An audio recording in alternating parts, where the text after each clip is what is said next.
Come Where's on. that big? Yeah. Yeah. You can't handle the truth. What a day, dog. What a day. What a Another day in Cowboy land. Man. Yeah. It's just, I don't know how we ain't used to this now. I'm telling used to you, it's the Cowboys way. I'm used to it. Hashtag Cowboys way. Cowboys way. Yeah. It's the Cowboys way. Like, We got to get used to it. Foolishness. we not even, look, nobody real life mad. Like, that's for real. You mad? Right. I'm not. Like, hey, this how they do things. I man. ain't even mad. This the Cowboys way. This what they do. This is how we do. You know. You know, the one thing I'm happy about, What's that? I'm happy that this was so bad that now you can't call us conspiracy theorists.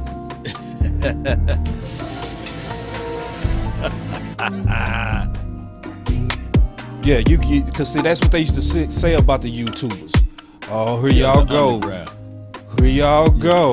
Well, no, they be. Here y'all go. Y'all bored. Y'all ain't got nothing to talk about, so make up stuff.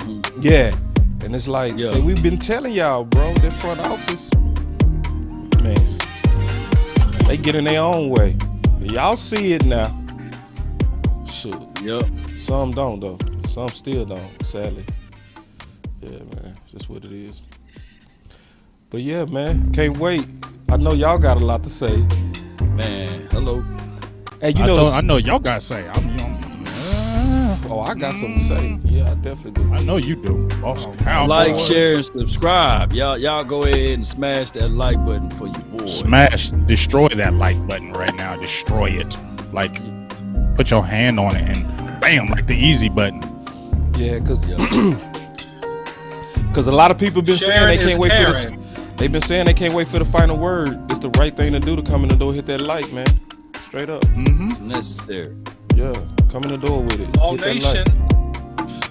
like. Big Game James, Boss Cowboy Sports, man. Hit that like, subscribe, and The share the OC. button immediately. The OC. Immediately. You know what? The thing is, we've been bringing this heat all off season, though.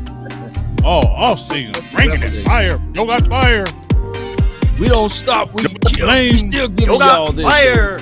Yo got Yo flame. got flame. That's the best right there. Yo got flame. Ooh, man. God, Oh, they got all the little baby things in my feed. Ooh, y'all know it. Need some milk. man. He needs some milk.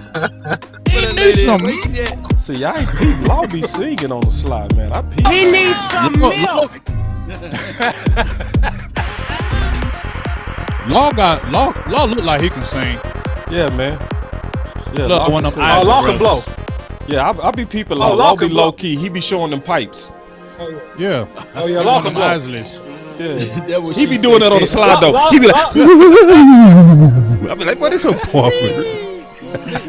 See, Law one of them people that grew up singing in church, man. Law, Man, that's that Law old. mama made him sing You in know church. he's singing in church. You know, Oh yeah. you know his mama man singing in They church. made him sing in They church. promoted me to preacher, man. I was a deacon at church. I was a What? What? Was a deacon? Ooh, you look like a deacon, That's bro. awesome, Law. That's awesome. That boy said That's he was awesome, a Law. I'm deacon. proud of you, bro. Dang, Law. That's good, Law. That's good. That's good. That boy good. That's good. That boy good. Boy, good. Boy, good. Hey man, they already in the building, man. Let's go.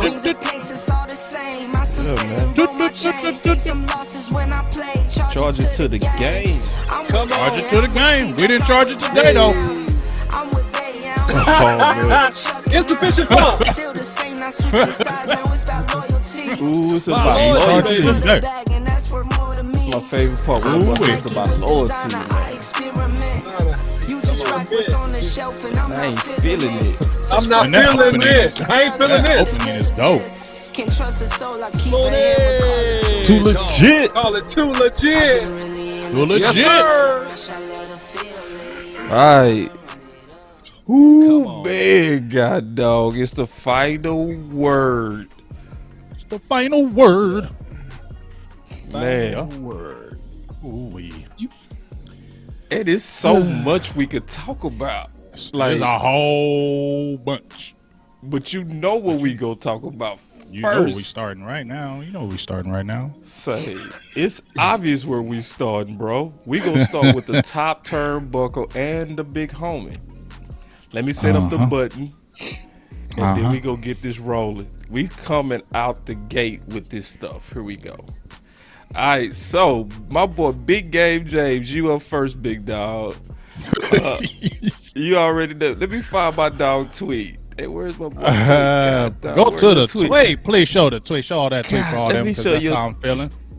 Please show that tweet. Man, I didn't put your tweet in the show. Okay, I'm gonna have to go to the official page. No, I got you. I'm gonna get your tweet, big dog. Okay. Because you was going hard on that Twitter bird today, dog. I was going hard. You've been on that bird going crazy. Matter of fact, y'all just hold up. First of all, what's your thoughts in general? Because we ain't talked about nothing. We ain't talked about the Cooper. Right. We ain't talked about the Gallup. Right. We ain't talked. What's your thoughts, big dog?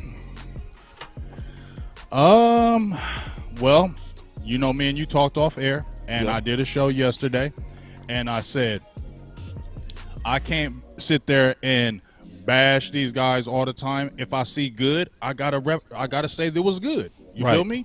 So yesterday, they had brought back Tank in the fold. They restructured that contract, saved like 13, 14 million, gave him a guaranteed deal where he was happy.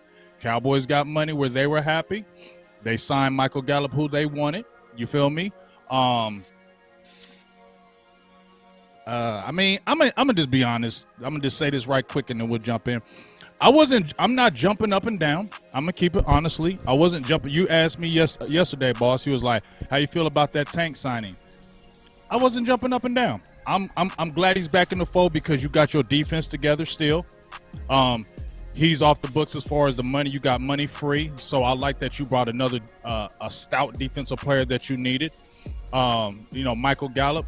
But to me, it's just the same old Cowboys. I'm not excited about things because you still haven't jumped out there and went and looked at anybody. You brought your own in. But I think the thing that frustrated me, and I'm going to leave it off at this, and this is why I call him. Am I allowed to say it on air, boss? Yeah. I don't know what you're going to say. What you about to say, man? Baby nuts. Oh, baby nuts. Go, bro. Yeah, go. All right, so this is You can't handle the truth. Come on. So this is why I just call him Baby Nuts, and I'm gonna let y'all kind of expand on the players, but this is the reason why I call him Baby Nuts, because there was a tweet and I retweeted it. One of the ladies who does Dallas Fort Worth, she's real deep in. I can't remember her name, but she made a tweet and I retweeted it, and she was like, "Why is all these Cowboys fans surprised?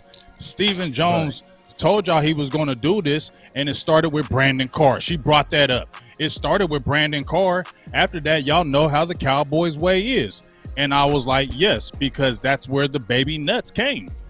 Because after that deal, everybody kind of tried to ridicule him. Oh, you didn't get the value, blah, blah, blah. Ever since that deal, them nuts went up in the stomach, and I'm like, I'm not doing that. And here's the thing why I call him that is because if he don't jump out there, right, and go get a free agent that's a big name and spend a lot of money, guess what? He's safe. There's nothing that's going to happen. Nobody's going to ridicule him. That's playing it safe. These other owners are jumping out there like, look, I get it, draft picks, this and that, but we're trying to win this year right now. So guess what? If I got to get rid of this first or second right here for this top-notch player because I'm trying to get to the Super Bowl, we're going to do it. Yes, it's a risk. You don't know if it's going to happen. You're taking that big risk to do it. But when you're trying to be aggressive and go all in and say, hey, we'll worry about that next year, we're trying to get it this year. You see these teams doing it, and a lot of them that are doing it, it seems like it's working. Like when these teams go all in, they get close, or they get near the chip, or they go to the chip. We just saw it with the Rams. You get what I'm saying? But with Stephen Jones, he won't get the ridicule, right? Because he's never jumping out there and is never going to go out there and make a risk.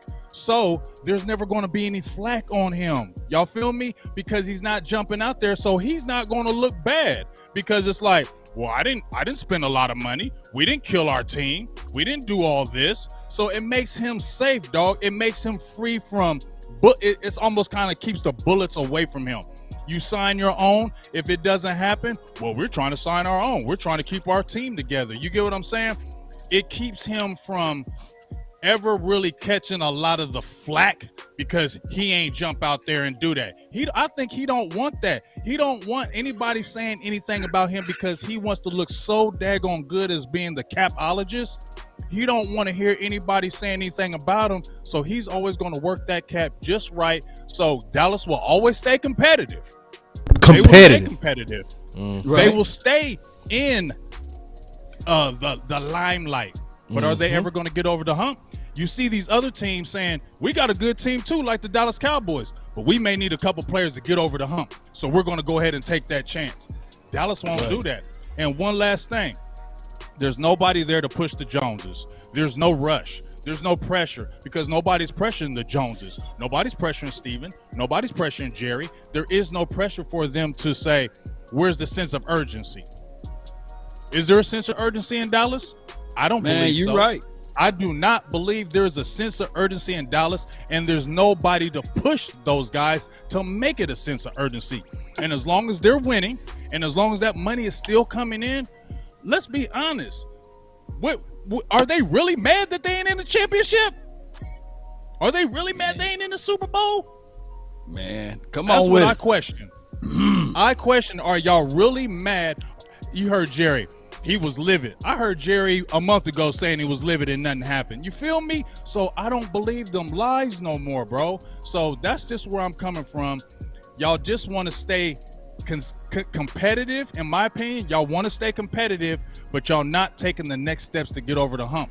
And what I get pissed off at, you guys, is you get these Dallas fans excited. That's what I get mad at. You see all these Dallas fans getting excited with Von Miller. As soon as they dropped the ball with Randy or whatever it happened, could have been on both parties, what immediately came up after that? Von Miller, distraction. Get you away from Randy. Get you away from hating Steven. Oh, we might get Von Miller. Now you ain't talking about him. It's quick. It's real quick how they jump right in that media to do damage control to make it look like it wasn't our fault, but we're going to go get Von Miller. Okay, whatever, dog. Man, you spitting, man. You spitting. Hey, here's the reality of it, man. The language that was in the contract is common language within all of the contracts. We get that. I don't want you guys to miss the meat worrying about the potatoes. If Randy Gregory wanted to stay here for the Cowboys and play and have blood, sweat, and tears pouring out of his veins for the Cowboys, guess what? He would be here for the Cowboys. The reality of it is that he can see what happened to Cooper. He can see what things were leaked out about his mental health and about what's going on with the organization and things like that and beyond. And he's tired and he's fed up with it. That was one of the things. Sometimes it's the smallest things, any little angle way that you can utilize and use to get out of a situation, you use that. We've been down this road before, Cowboy Nation. And on top of that, I just want people to understand, whatever the other reporter said on the YouTube, this is just common law. This is common rules. This is common CBA agreement. So it wasn't nothing that somebody pulled from 2018 out of a docket to show you guys what was in the language of the contract, what was facts or not. The reality of it is this is the truth right here. These players know each other. These players live with each other. These players practice in blood, sweat, and tears with each other.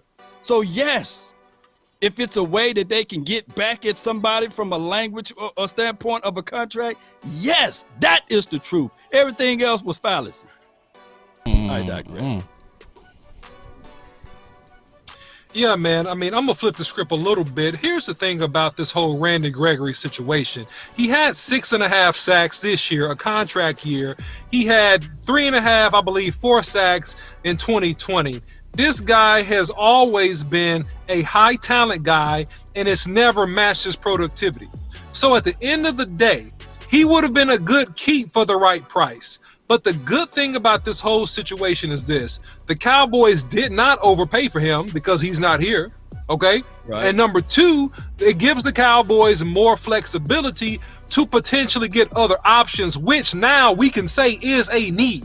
because we do not have Randy Gregory in the building. We re-signed Tank Lawrence, who has been injury prone. He's not been a high sack productive guy. We have Micah Parsons, who is a unicorn, right? That's not your everyday draft pick. He's a unicorn, all right? And I want to put that out there because people have unrealistic expectations of performance. So now we have a need, right? We have to either go in the draft, and I would say both.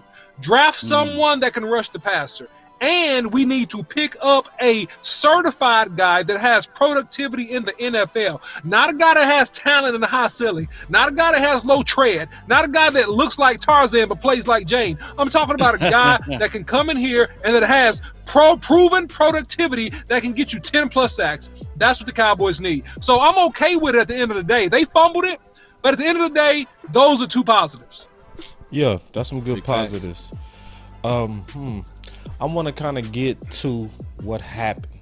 All right, so bring it out. Ooh-wee.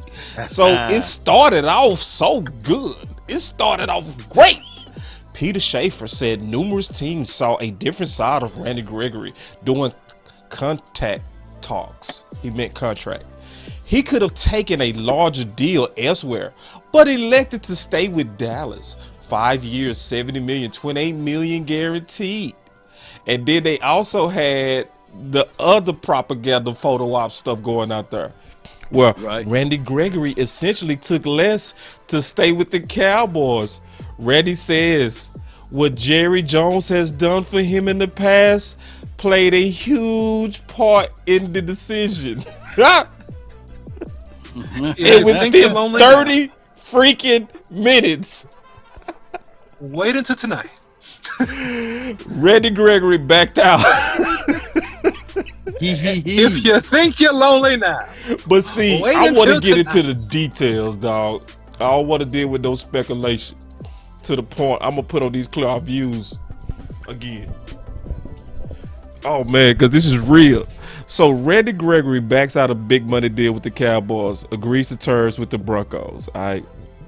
So if we get into it, I'm going to go right to it. Hold on, hurry, let me find it.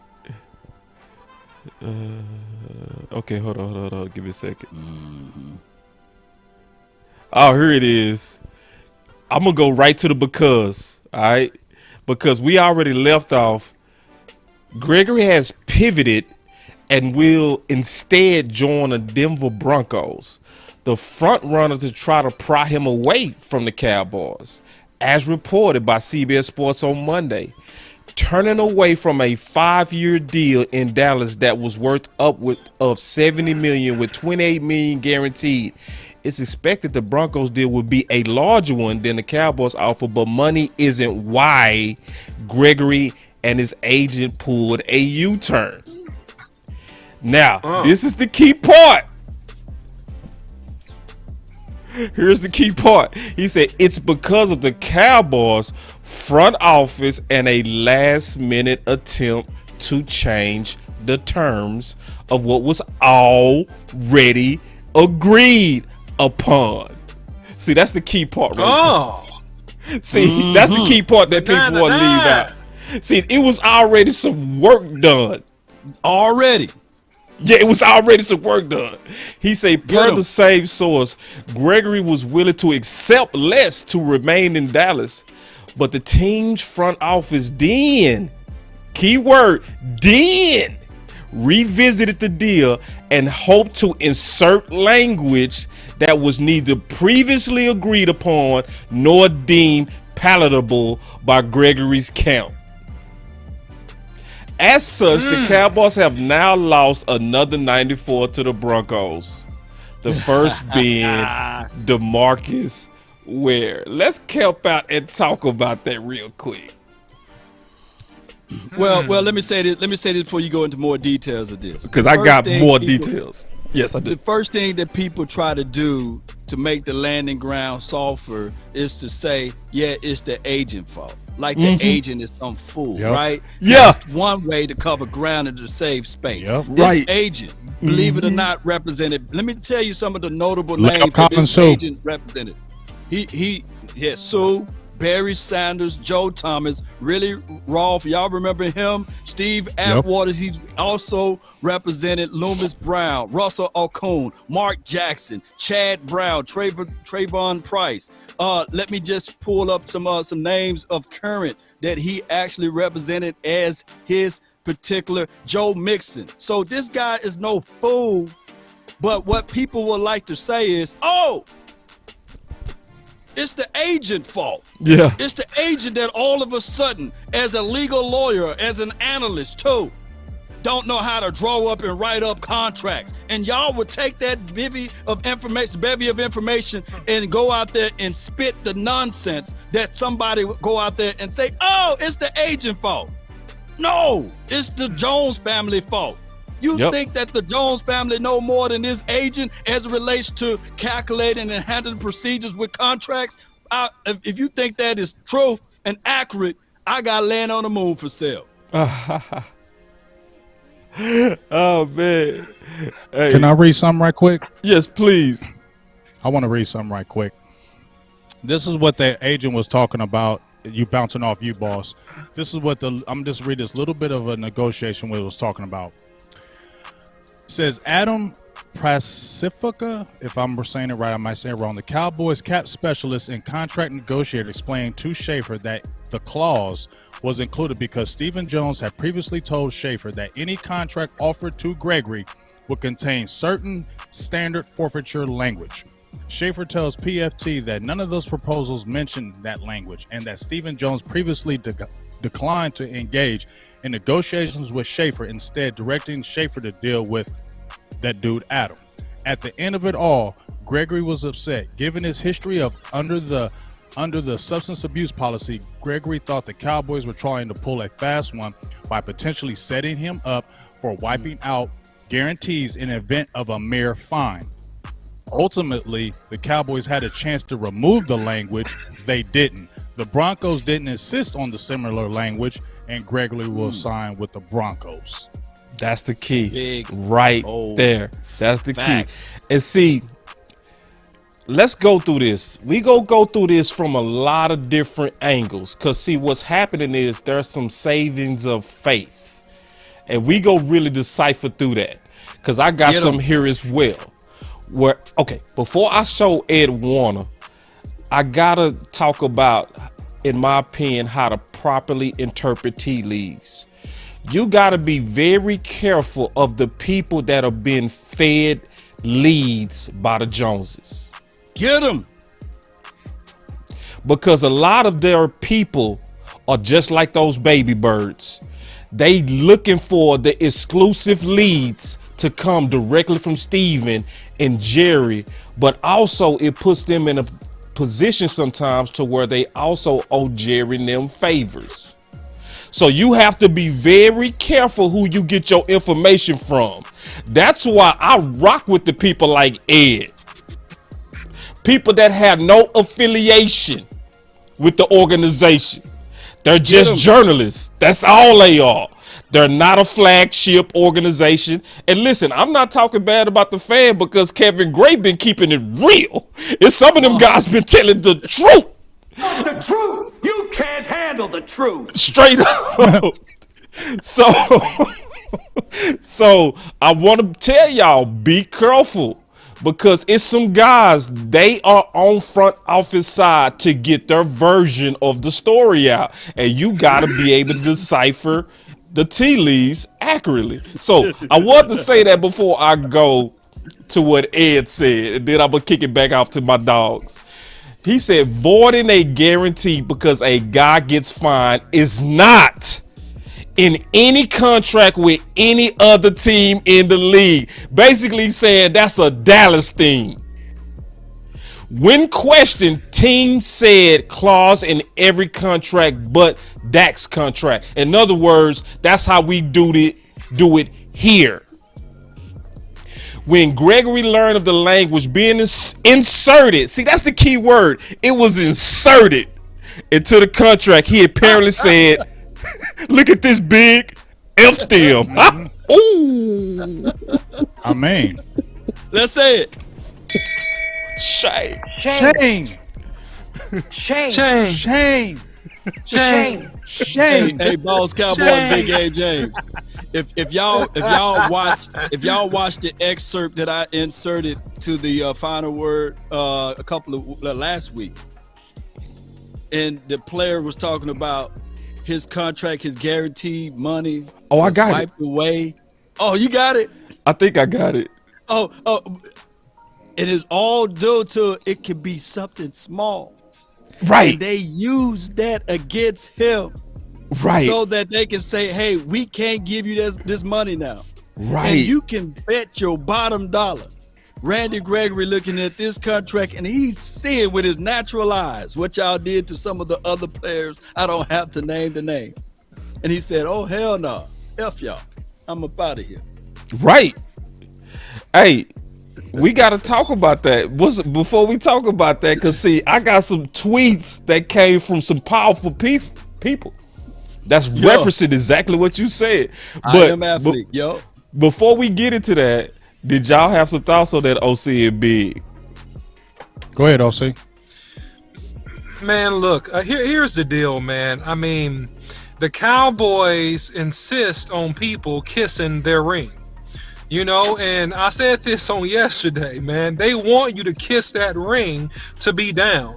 And if it's not standard procedure, it shouldn't be in the contract. If it's not standard or common practice, it shouldn't be included in the contract. And furthermore, it was a drop ball on your side because that language should have been talked about up front. Yep. You don't talk about last second late, and I deal in contracts in my field of work, and you don't put in last second clauses on people when you have terms agreed upon in principle, which is exactly what they did. That's just a real quick way to piss somebody off. I mean, there's no other way to say it. You're just gonna piss somebody off. You go piss if you them do off, that, right? and then you're gonna get. You go get the reply that you got from Randy Gregory, which is a capital F and then you. You know what I'm saying? So this is the whole situation with that thing, man. I mean, hey, man, the Cowboys did it to themselves. And this whole fiasco about, passing down the organization to a son and things like that, you can do whatever you want as your team, but I don't agree with it, man. We're proving now to be bad, and I don't agree with the salary cap piece, too. I don't think we're good cap managers because we would not have gotten to the DeMarcus Lawrence contract initially.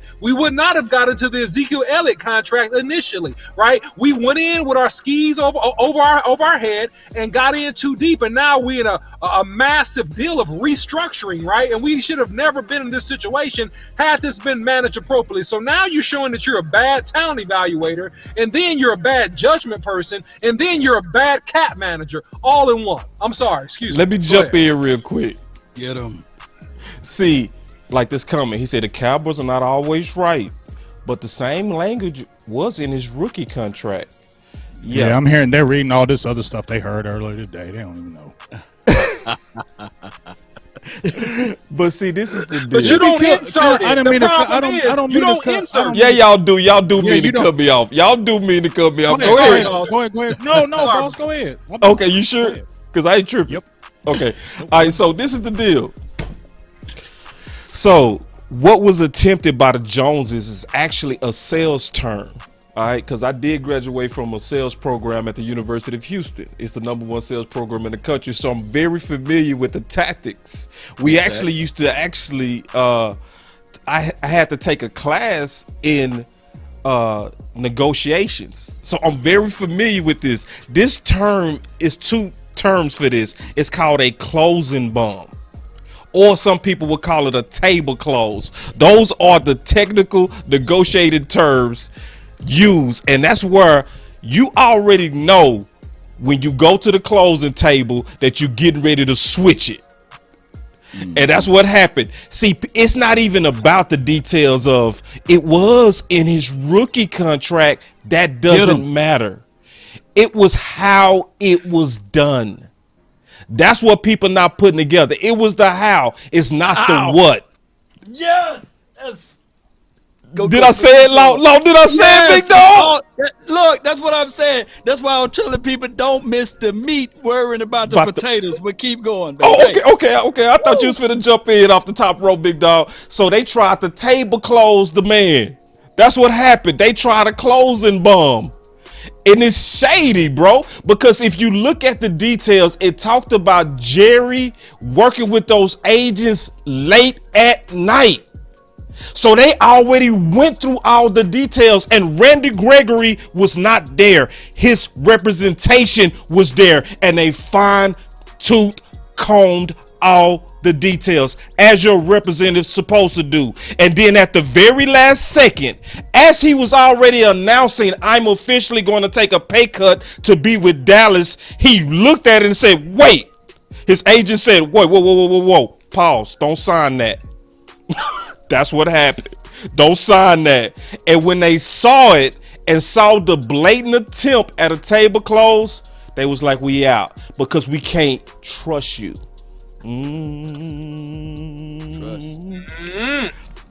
So I want to talk about the repercussions of this, because there's some repercussions. I want to kind of bring up some of the repercussions, and I want to talk about that real quick. All right, with you boys. All right.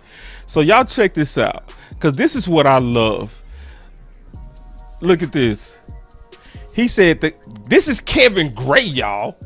Yo. This ain't no just this not YouTube conspiracy theory right here. This is an official partner with 105.3 The Fan, and this is what he said. Cowboys' willingness to pull shenanigans with Randy Gregory at the 11th hour is a bad look and a poor reflection of the front office and the way they can handle business.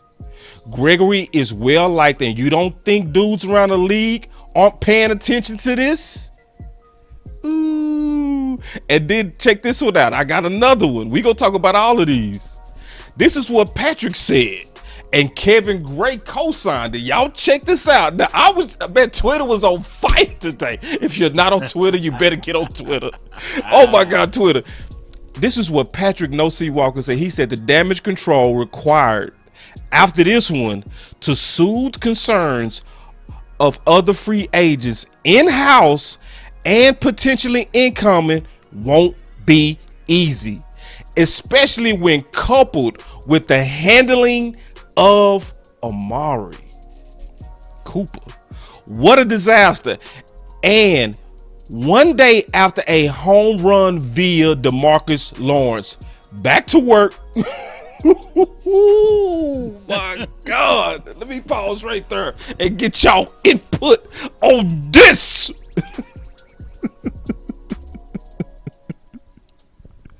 Big, your mic working, big dog?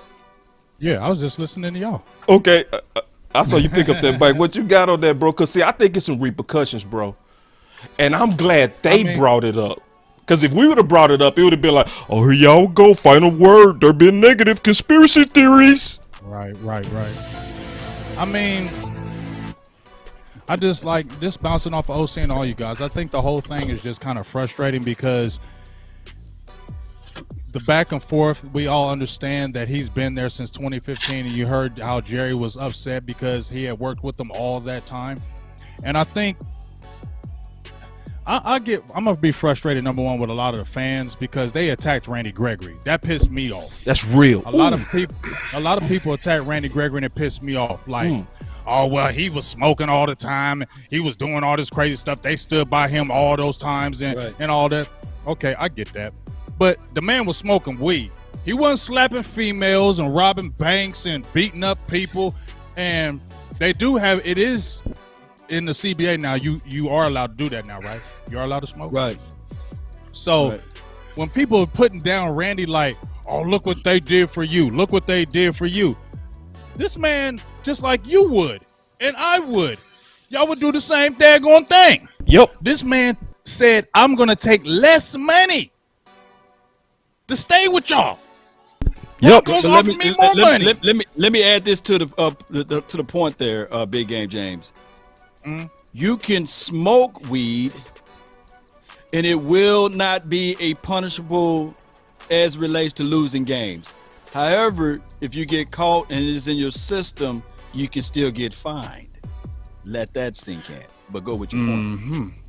Well, so that's perfect. How? So you see where I'm going with it now, right? Yeah. They taking money with it.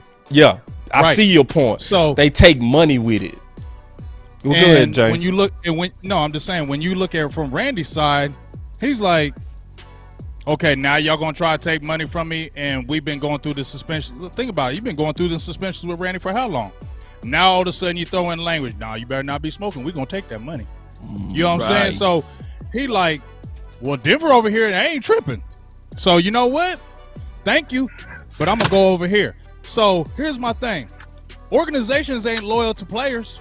No, they're not. Organizations are not loyal to players. They'll cut you in a minute. I made a post that they're talking about, oh, we want him here. He's going to be here for the long run. 5 hours later, they on Sports Center being traded, and the player said, I didn't even know I got traded.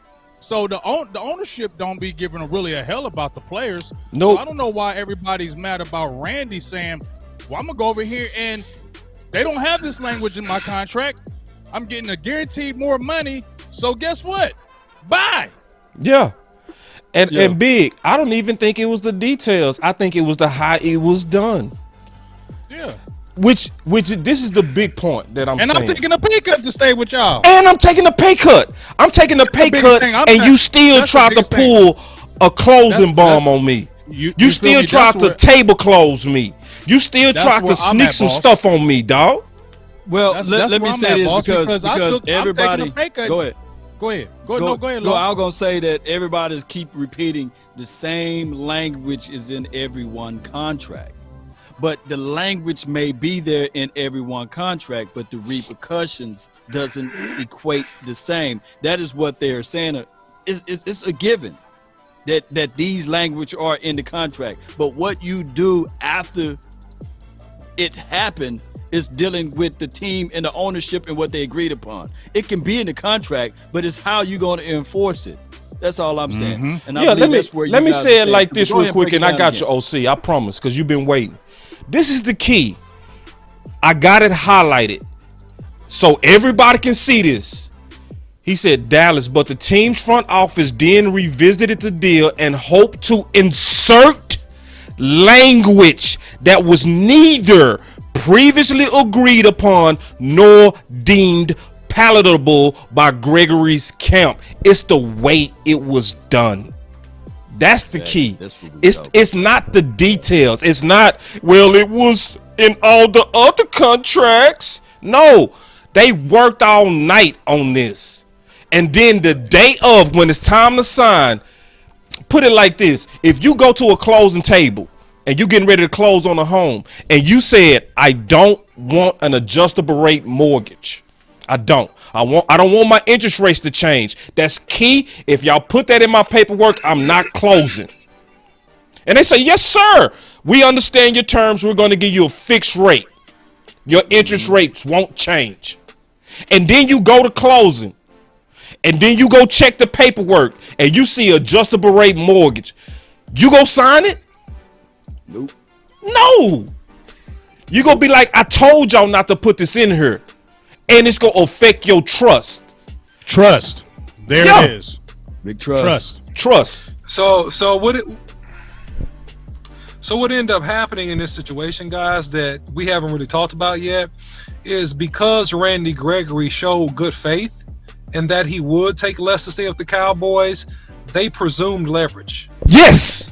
That's what they did. Right. They presumed leverage. Right. So they thought they could sneak it because at the end of the day, the Joneses are business sharks. They're contract sharks. Well, say right? Steve. So if you get, I don't think Jerry like that. If it's blood in the water.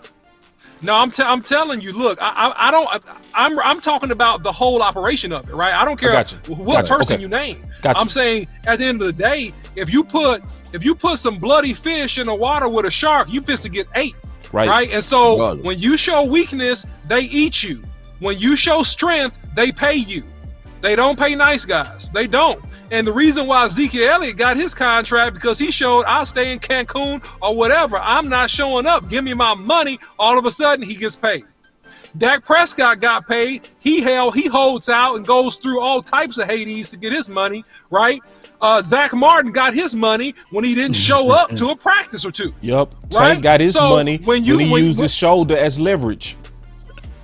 Exactly. So what I'm saying, when you're dealing with a shark, you can show no weakness, and if you show weakness or loyalty, they presume leverage, and they got burned. That's what happened. Yep. They presumed leverage that they didn't have. It was crazy. And they got greedy. Just say what it was. They got greedy. At the closing table, they already got way more because he was already way under. He was $5 million per year under other offers. And they was like, and we want this clause in there. He like, I already took a pay cut. I'm already coming up less money, and y'all gonna hit that me with that. All right, I'm out. I'm out. Before you guys keep discrediting the agent, look up his resume. That's all I'm saying, because I see so many people saying that there's a certain source, I'm not going to say his name, saying that that person said that the agent is 100% at fault, basically, because the agent guided Randy Gregory. Oh, my God. Like, I mean, that's the narrative cool. they want out there. They want the narrative. It's the agent. Hey, can I say something? Let me say something. And I'm bouncing off the OC, and you know me and OC go hard with D-Law. Yeah. Ain't no Fact. diss. Yeah. But it's funny how I'm listening to all these people talking about, oh, we ain't need Randy Gregory. We can get another pass rusher, Von Miller. We don't know about Von Miller coming, so everybody talking about Von Miller here just because he gave some eyeballs on some tweets. No, he ain't here yet. Them was nothing but eyeballs. He ain't said one damn thing. So everybody getting all hyped about that, but they sitting there saying, oh, we can replace a passer. Randy Gregory was our best pass rusher on the team. Period. I don't know. I don't care what y'all tell me about D-Law. Yes, I get frustrated because it's like everybody was jumping up and down about D-Law, right? Mm-hmm. Right? Thanks, D-Law. D-Law's back. But go back to me and OC said. Y'all want to diss Randy, and yes, he may not have been a great run stopper, but he was a pass rusher, and his pass rushing helped Dallas. He was our best pass rusher. He could get to the quarterback. He wasn't a near miss or had 5 pressures in the game with no sacks. Randy was getting to the quarterback. That's not easy to find pass rushers. I don't know where y'all think y'all just find pass rushers fall off the trees. That's not true. No, you don't. They don't. Pass rushers just don't fall off the tree, dog. Y'all, just because you draft somebody, you don't know if that dude's going to come in and turn up. You get what I'm saying? So for y'all to sit there and say, oh, we can find another pass rusher, that's why they get paid so much money. That's why them DNs get paid so much money, because they rare. A lot of people ain't getting 20, 15 sacks and those type of things every year. So when you get a really good pass rusher, you got to be able to make that happen. And you're trying to keep that team together. You said you're trying to get over the hump. You're trying to sign your own. You can't let that one get away, right? Right? Because you're trying to sign your own. You ain't signed no other free agent out there yet, right? We signed, Dallas signed what? Noah Brown, Michael Gallup. Ain't nobody from the outside being brought in yet. So that's why, to me, I was frustrated, because you talking about signing your own, building through the draft, get a free agent here and there. Well, he was a big free agent that you needed to keep this defense to what you wanted to do, and you lost them. So to me, you're going against what you're saying. And pass rushers, I'm going to say that again, don't just fall off trees, dog. And we got D-Law, but bruh, what has D-Law done as far as sacks, game-changing plays? He was hurt last year again. He missed 10 games. So we're really trusting in somebody who's had 3 back surgeries, 2 broken foots, got hurt again last year, and everybody is happy? Yeah, that's good. But what happens if he break that foot again? Or that back start messing up? Hey, and see, let me say one thing, and then I'm gonna play something that's epic. Yeah, I want y'all to hear this. What I'm getting ready to say, y'all hear me out. This is what a lot of Dallas Cowboy fans, I don't think, understand. That there are repercussions from bad business dealings, and I'm talking about how you do business. So all we got to do is go rewind time and just think about it. When Cooper was waiting to get paid, Dak was waiting to get paid, and Zeke was waiting to get paid, what did they do?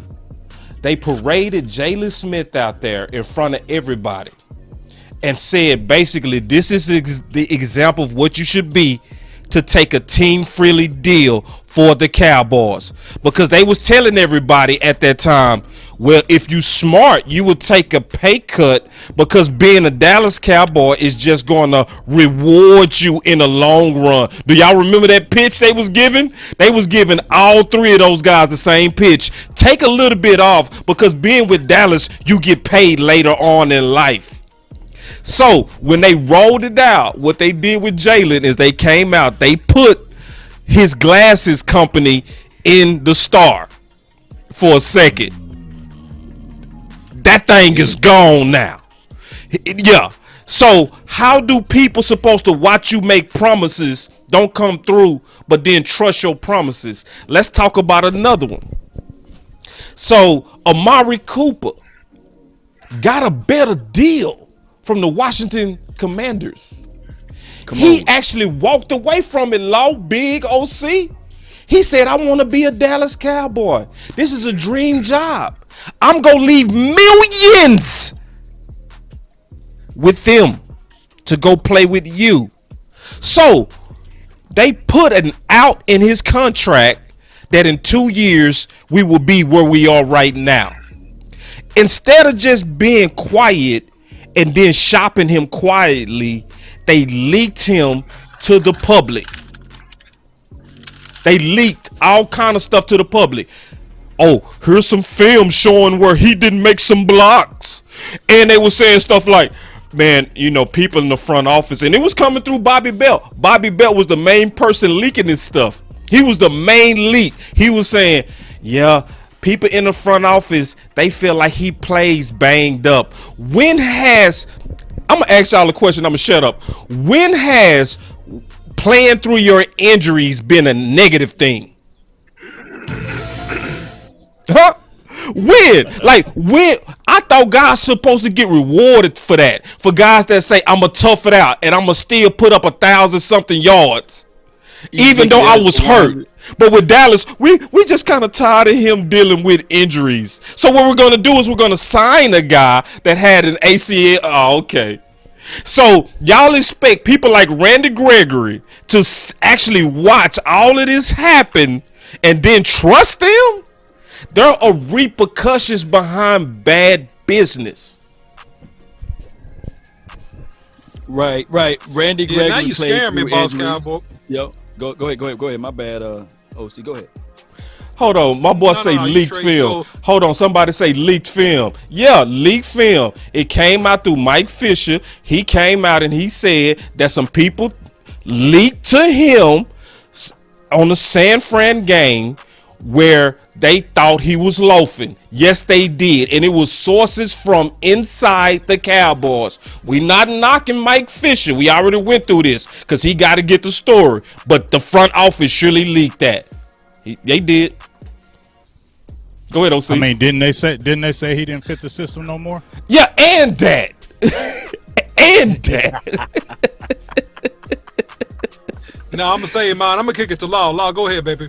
You gonna save it? Oh, I was just gonna say that Ezekiel Elliott played all year. It must be good. Yeah. I was saying that Ezekiel Elliott played all year through with the injury, with the PCL tear. Randy Gregory, he had the calf strain, and then he had a knee issue that he played with that injury all season. And news came at the latter part that Dak Prescott played with a bum non-throwing shoulder. So those were the injury guys that played. And of course, there are more people that we don't know of. But go ahead. Hold on. Let me address this real quick. Hold on. We got a company, man. My boy Cowboys Rio say, we can all see the film. What did your eyes tell you? Hey, listen. What my eyes told me is that a leak came from the front office on the guy that gave him a pay cut. That's what my eyes told me. Next.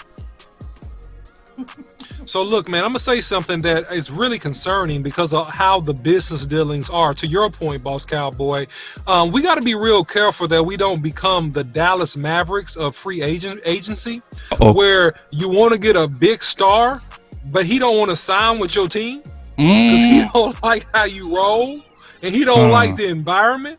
You see what I'm saying? It's been many a big free agent, if you follow Dallas sports, that Mark Cuban has went after that he was unable to sign because they just didn't like how he got down. And even though the money was great, they didn't want to play in that town. Nope. So that's my favorite team too. What's good? Yeah. So, the Dallas Cowboys got to be real careful and tread lightly not to develop a poor reputation, because then you're going to be forced to build through the draft and try to re-sign your own, if they will stay, that is. Put hashtag straight business in the chat.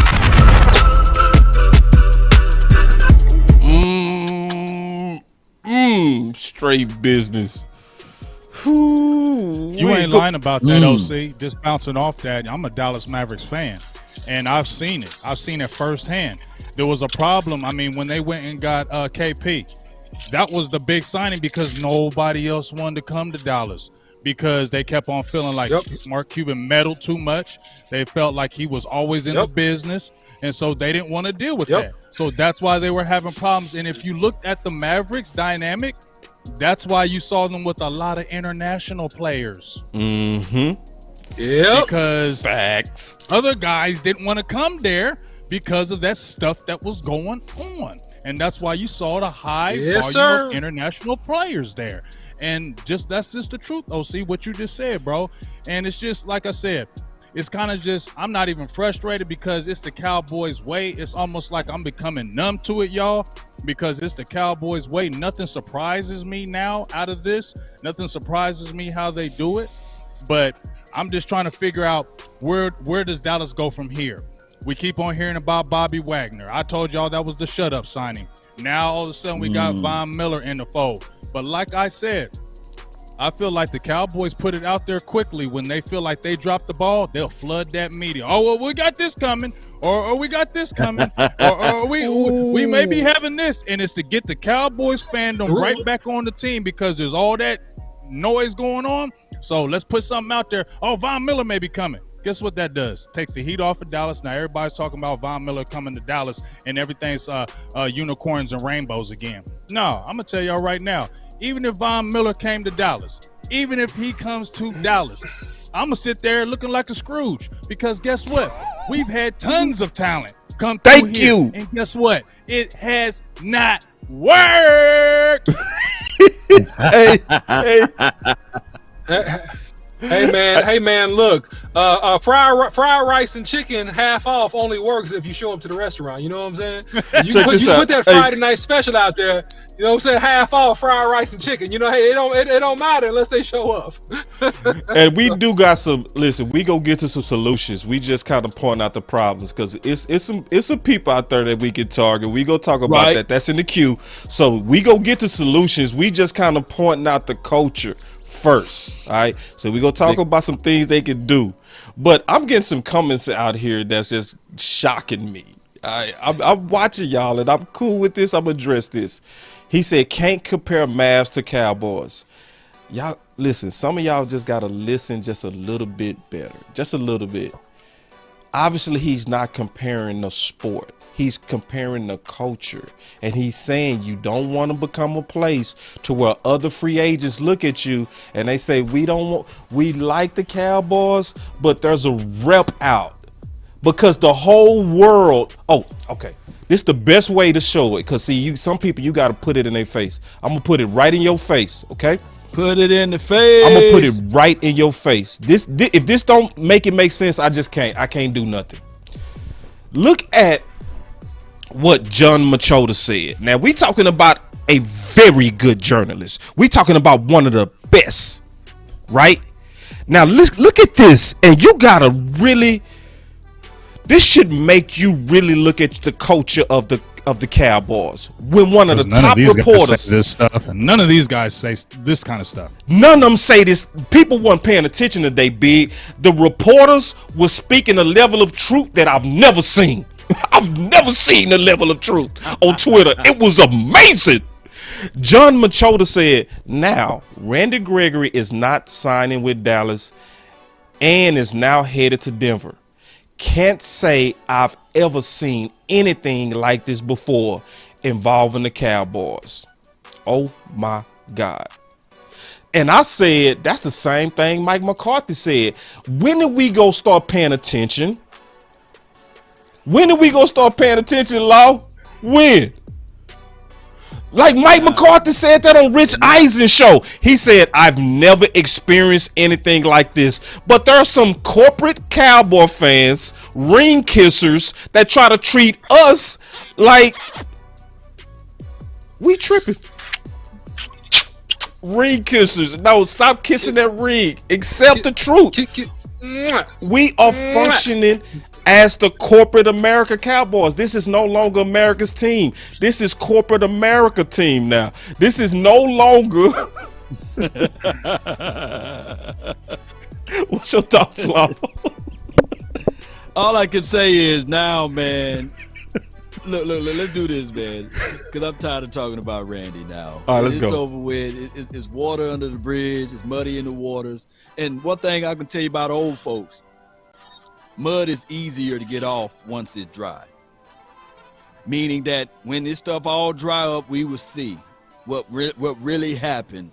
But right now, the Cowboys had a contract on the table for $70 million with $28 million guaranteed.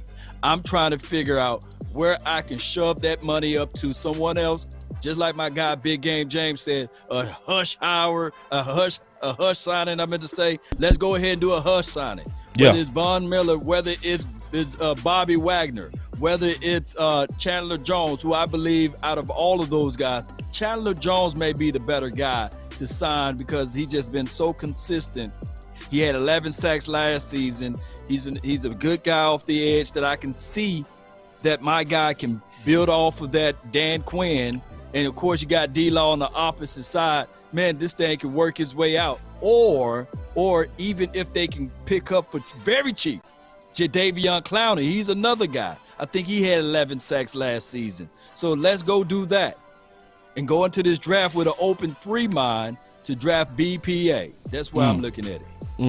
Somebody said they can't hear me. Can y'all hear me? You sound good, Law. Okay, let me give a positive, boss. Let me give a positive because I heard some people saying, "Can we stop? Can we hear something positive? We don't want to hear all the negative." I'm gonna give you something positive right now. But just to bounce off what Law said, yes, this is where you need to show us. Law just mentioned 5 years, $70 million, $28 million guarantee, right? So if y'all had an offer like that for Randy, you definitely can go out and get Chandler Jones or one of those guys who are older than Randy.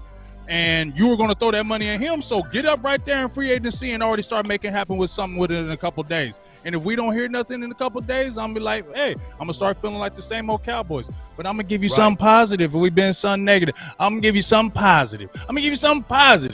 You know what? I was happy as hell the Dallas Cowboys signed Malik Hooker. There's your positive. Woo, I was happy. That was a great signing. Yeah. 2-year deal, Malik Hooker. Now you don't have to jump out there and reach for a safety in the draft because you feel like we ain't got no safety. Well, you got one for a couple years now who's still young. He's only, 26, 25, I think? 25? He's still young. He had a career year really across the board. He had some of his best numbers in less games with Dallas than he had with the Colts. So there's a very good positive. You don't have to jump out there in the draft and say, oh, we got to go get a safety because we don't got some. You got a free safety who's got good size. He stayed healthy. He's versatile, and he can impact that back end because you saw him really coming on at the end of the year. So there's a very good positive from me. Malik Hooker is back in the fold. To me, I know people are going to say, you smoking some good stuff. But to me, that was my favorite signing out of all of them. Not D-Law, not Michael Gallup. Malik Hooker was my favorite signing. Hey, okay. I ain't doing no positive. I'm sorry. Listen, I'm going to go back. I got some positive going forward, but, man, listen. I don't function like that. I don't function like that. I don't put my head in the sand and say things go be okay. Hey, y'all don't need to do that. The thing that we should do is speak honest about our problems and call it out. Because if we don't, Jerry and Steven go continue to do whatever they want to. That is not the answer to winning, y'all. I'm sorry. I'm not hearing this. Let's be positive. We will be positive because it is some positive stuff to talk about. But before we do, when these people actually dropped and vomited in front of the world, we got to talk about that. Yeah, man, right, let's be positive. Right, and I done boss. prepared the whole presentation. Y'all finna listen to this. Y'all finna listen to this. Yeah, here we go. Here we go. Y'all finna listen to Bobby Belt give y'all what happened, and then we go be positive. Let's listen to Bobby recall what happened. We go talk about it, and then we go be positive. It's today, Bobby. Yeah, so we're obviously getting two very different narratives about what exactly happened, and I think everybody's trying to figure out okay, so who's the liar? And I don't know if it's as easy as just who lied, or is there anybody lying? I think this is a lot about perspective and damaged trust and things like that, because it's been kind of framed as this one disagreement in the 11th hour, and I think that kind of misses the entire picture of what happened here. And so I think it's important to, as I try my best here, to kind of run through the timeline in as brief but kind of as detailed a way as possible. Listen. And this is the timeline as I understand it, talking to people on both sides. So this isn't just, talking to the Cowboys or just talking to Randy Gregory's camp or anything like that. This is the most complete picture I could get today. And so near the end of the season, the Cowboys had begun to communicate to Randy Gregory that he's their top priority this offseason. We've talked about that, and they'd communicated to him their plans to ask DeMarcus Lawrence to take a pay cut, and that whether that worked out or not, their top concern this offseason was getting Randy done. That, they wanted to potentially use some of that money from DeMarcus Lawrence to get it done, but if that didn't work out, they were still going to try and figure out a way to make that happen. So the Cowboys then reaffirmed that commitment at the Senior Bowl in February, a couple weeks later. And little is done in the way of working towards that deal. It's just kind of a recommitment. More time begins to pass, and we get to Indianapolis for the Combine, where you remember Stephen Jones had kind of said, there's still some time for us to figure out DeMarcus Lawrence and Amari Cooper, and we had all kind of said, well, actually the clock's kind of ticking. You're getting close here. But when we get to the Combine, the Cowboys begin to intimate to a bunch of their free agents that they would like them back, but they have to get their money in order first. They have to free up their books. And they essentially tell the agents, including Randy Gregory's, to just kind of sit tight for a little while longer while they work on clearing up some space. Maybe have some general discussions about, price points and stuff like that, but nothing too detailed. So while in Indianapolis, DeMarcus Lawrence rejects the pay cut. We already talked about that. Dallas regroups for a couple days. Early last week, they tell DeMarcus Lawrence that if he doesn't accept the pay cut, they're not going to release him till into the summer. They directly said that to DeMarcus Lawrence's side. While this slow approach is going on, and they're trying to figure out the Cooper stuff and the Lawrence stuff, this is starting to kind of send the wrong message to Randy Gregory's side. We're less than a week from the negotiating period, and the Cowboys haven't worked on a deal much more than just some generalities, and those generalities were kind of, hey, we'd like you to be in this salary range even though you want to be in this salary range, and it's a pretty wide gap that they were looking at. And so the Cowboys start to go on a little bit more of a hardball approach at that point, and trying to close that gap a little bit. So they turn into sort of the used car buyer. They start pointing to every scratch, every dent, and the missing maintenance record here or there, and they're trying to knock off a few bucks off the list price. And so part of this negotiating tactic, as I understand it, included kind of this repeated insinuation that Randy Gregory needed Dallas, not just as a football player, but as a person, that other teams couldn't recreate the support structure that they had here, and if he lost that structure, then he wasn't going to be able to succeed. And the Cowboys kind of have a history of trying this angle in negotiations. I mean, they did it with Ezekiel Elliott. They did it with Des Bryant. They did some of the same things. You remember Des Bryant very publicly got worked up about, some of the things that seemed to be insinuated during their negotiations. The Des rules. Yeah. And so Gregory's side was told that they were the priority at the end of the season, whether Lawrence took the pay cut or not, but now they're being handled kind of with kid gloves. They're being painted in negotiations as a different person than the organization was telling him he was during the season, where you're a leader and you're a priority and things like that. And with this wide gap in negotiations, they're now saying they need to work on Lawrence's number before they can get him done. And so the Cowboys let Randy Gregory and other free agents hit the open market yesterday without a firm offer on the table. We talked about some of that. And this evolved from being the top priority no matter what to essentially telling Randy Gregory, go find an offer on the market and we'll decide if we really want you back or not. And so by Monday afternoon, Randy Gregory had removed all references to the Cowboys from his social media bios. And I think he believed things were beginning to look unlikely for him coming back to Dallas. He had a few offers extended to him, and they were all more in the realm of what he had been asking the Cowboys for than what the Cowboys had actually offered. And so Dallas finally started to get serious about this. They freed up some of that money with the Lawrence deal, and they worked out most of the details into late last night, I think actually early into this morning, on a deal that was ultimately going to be less than what he had seen on the open market from some places. And so it also wasn't in the city where, honestly, and I know Walchuk's talked about this today, it wasn't in the city where, honestly, his agent would like him to be, which is Denver. And that's where his agent is, and his agent feels like that's a better potential support structure for him. So I think that's where all that leading up comes up to where some of this confusion comes into play. And that's, there was this stipulation about voided guarantees in the event of a suspension or a fine related to conduct detrimental or the drug policy. And the Cowboys have that standard in all of their contracts. It is not the standard in most contracts across the NFL, though. And so I think Peter Schaefer viewed this as the Cowboys are trying to pull a fast one, and Dallas viewed it as a simple misunderstanding that they were willing to correct. They were willing to take that language out of there. And instead, I think that all this negative energy had built up, and some of the trust had been damaged in the 8 weeks leading up to this, that by the time a misunderstanding occurred, there wasn't the relationship there anymore to save it. And I think that that's potentially what happened. Now, the Cowboys, that's their side, is that they believe this was a misunderstanding. I think Peter Schaefer has been a little more direct in saying that this was something that they tried to negotiate out. And so there's maybe a little bit of a disagreement there when we talk about who's fibbing. But overall, I think what this basically came down to was, Randy Gregory didn't feel valued or respected in the last several weeks, and felt that they had changed their tone, and had changed. After they told him you're our top priority, he didn't feel like a top priority from that day after. And I think by the time all that emotional, stuff had built up, and he was feeling like Monday that, I might be done with the Cowboys here, then for a deal to get done, and essentially 20-30 minutes after that kind of relief is there, for this kind of thing to jump in, and you get the feeling like, man, now there's something else. I think it was just the straw that broke the camel's back, and you hadn't built up enough latitude with him at that point to be able to correct it. Bobby, that's why I didn't want to move on, bro. Because this is the thing, bro. This is the thing. A whole lot of people are corporate Cowboy fans, and that's okay. And what they view these type of shows as negative, when really you should be thankful that we enlighten you on the real dealings of your organization, and that we do it in an organized fashion.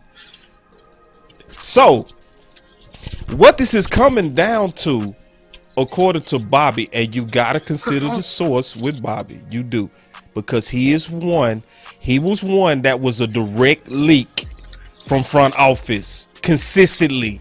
So you got to also, I'm not saying he's unethical, I'm saying consider the source, because there's a chance he could be spinning it in a positive way for front office. But I'm saying this, I knew something was wrong, and I've been said this. I'm going to say it one more time.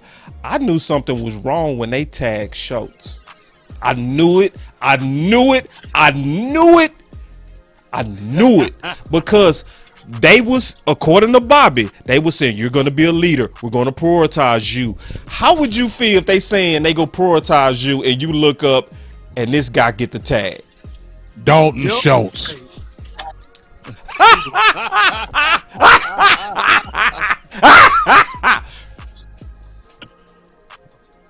Right. Well, I said that. Go ahead, OC. I'm gonna say this real quick, man. I said this real quick, and I'm gonna say it again. This whole dialogue, listening to this interview, it just shows that these guys are contract sharks, man. They disrespected the dude. They said, you're a drug addict, you need our support. You need to stay close to rehab, right? And you're a mental head case. I'm just putting out there the innuendos, right? Because that was unspoken, but it had to be innuendos regarding that, right? All right, test yourself in the open market. And we'll get to you when we get to you. I just don't like the way they did business, because real business people and real good organizations, they re-sign you early. We didn't have to get to the Senior Bowl. They could have addressed this thing right after the season, but yet they waited because you go kiss my ring, we're elite. You're going to take our very sweet time because we're going to do it the way we want to do it, when we want to do it, how we want to do it, which you're showing in and of itself, you're contradicting yourself that the man was not top priority. He was top priority when you had a threat that he was going to get away. The same thing with Amari Cooper. That's it. And then this is the last thing I'm gonna say. Then I'm gonna be completely positive. I promise. I promise I'm gonna be so positive after this. But this is the last thing I'm gonna say. There's another secret thing that a lot of us might be missing: the daddy issues. There's a daddy issue going on right here. There's some daddy issues. Let's keep it real. Let's keep it real. There's some daddy issues going on. They gonna shadow ban you, man. They gonna shadow ban me, dog. Hey, bro. Hey. I would boss, accept it. I would accept their ban. You're busting his head to the white meat. You're busting his head to the white meat, boss. Truth is busting heads? God, dog. When we start telling truth, that's called busting heads? I guess, man, bro. I'm saying you're going deep. Go ahead. Well, let me get into the daddy issues, bro, because there's some daddy issues going on, and I'm finna say it. More, Jerry Jones was passionate about getting this deal done and was largely responsible for it coming together. The post-agreement change was not his idea. I'm told Jerry Jones is livid. So why would they come for me? Why? When they the ones telling Patrick Walker that I'm mad. That's what they putting out there. So let me talk about the daddy issues. Law, remember me and you, me and OG Law, me and Law the other day did a marathon show. It was a 5-hour show. Right. The highlight of that show, I said, was Rick. Remember Rick? Yeah. Because Rick came in there and he said, I feel like there's some daddy issues going on with Steven. This is what that is if you really look at the details. Because according to the details, Jerry was the closer. He closed it the night before. The son the next day came in and was like, I want to do this. And it killed the whole thing. And it goes back to what I warned everybody with that Dion signing. See, they want us to be positive. You should want us to tell the truth. He did it with Johnny Manziel and all them. He was the one that's in. Don't do that. Don't do that. Don't draft that. Don't do this. He was in his ear on them other things too, big dog. Like you said, boss, it might be a fight for power now. Yeah. Why can't the son say I want the power? Why can't we not think that? Because look at the history. Steven was fumbling on the Dak Prescott contracts. Who stepped in and closed it? Jerry. Right. And who was in the media complaining the whole time? Steven. Was it Jerry or was it Steven? It was Steven. Steven to this day say, this is what happened when you pay them quarterbacks. Shade. Okay, now I'm going to be positive. I'm positive from here on. That's enough negative. But see, bro, we got to look at the dynamics, though. I'm just being honest. You got to look at the power dynamics. Because Will McClay, Steven, and Jerry work best when they stay in their own lanes. Because Steven is good at budgeting, but stay with budgeting. When it's time to close, let the closer go close. That's Jerry. When it's time to go find the talent, let Will McClay do his thing. He can't because he's not the president of director of player personnel. He's the vice president of player personnel. Steven Jones is the president of director personnel. Think about that. Will McClay goes out there and makes all the moves, But Steven can veto it at any time. At any time. And that's the breakdown in us. Okay, I'm positive now. I'm positive. Hey, I'm positive. Well, let's keep being negative. I want to be negative now. I like being negative right now because the negative is where the truth is. I'm going to be positive. I don't want to scare off all the people that want to. They want us to be optimists. And I'm optimistic. Listen, you can tell the truth and be optimistic. Go ahead. Right. You can tell the truth and be optimistic. But here we go. Let's talk about some of the good news. We even got some film. As soon as they drop the ball, Big James gonna hate this. Big, don't get mad, dog. Big, chill, dog. Don't fight me, dog. Here we go. Don't fight me, dog. Don't fight me, dog. I'll leave you alone.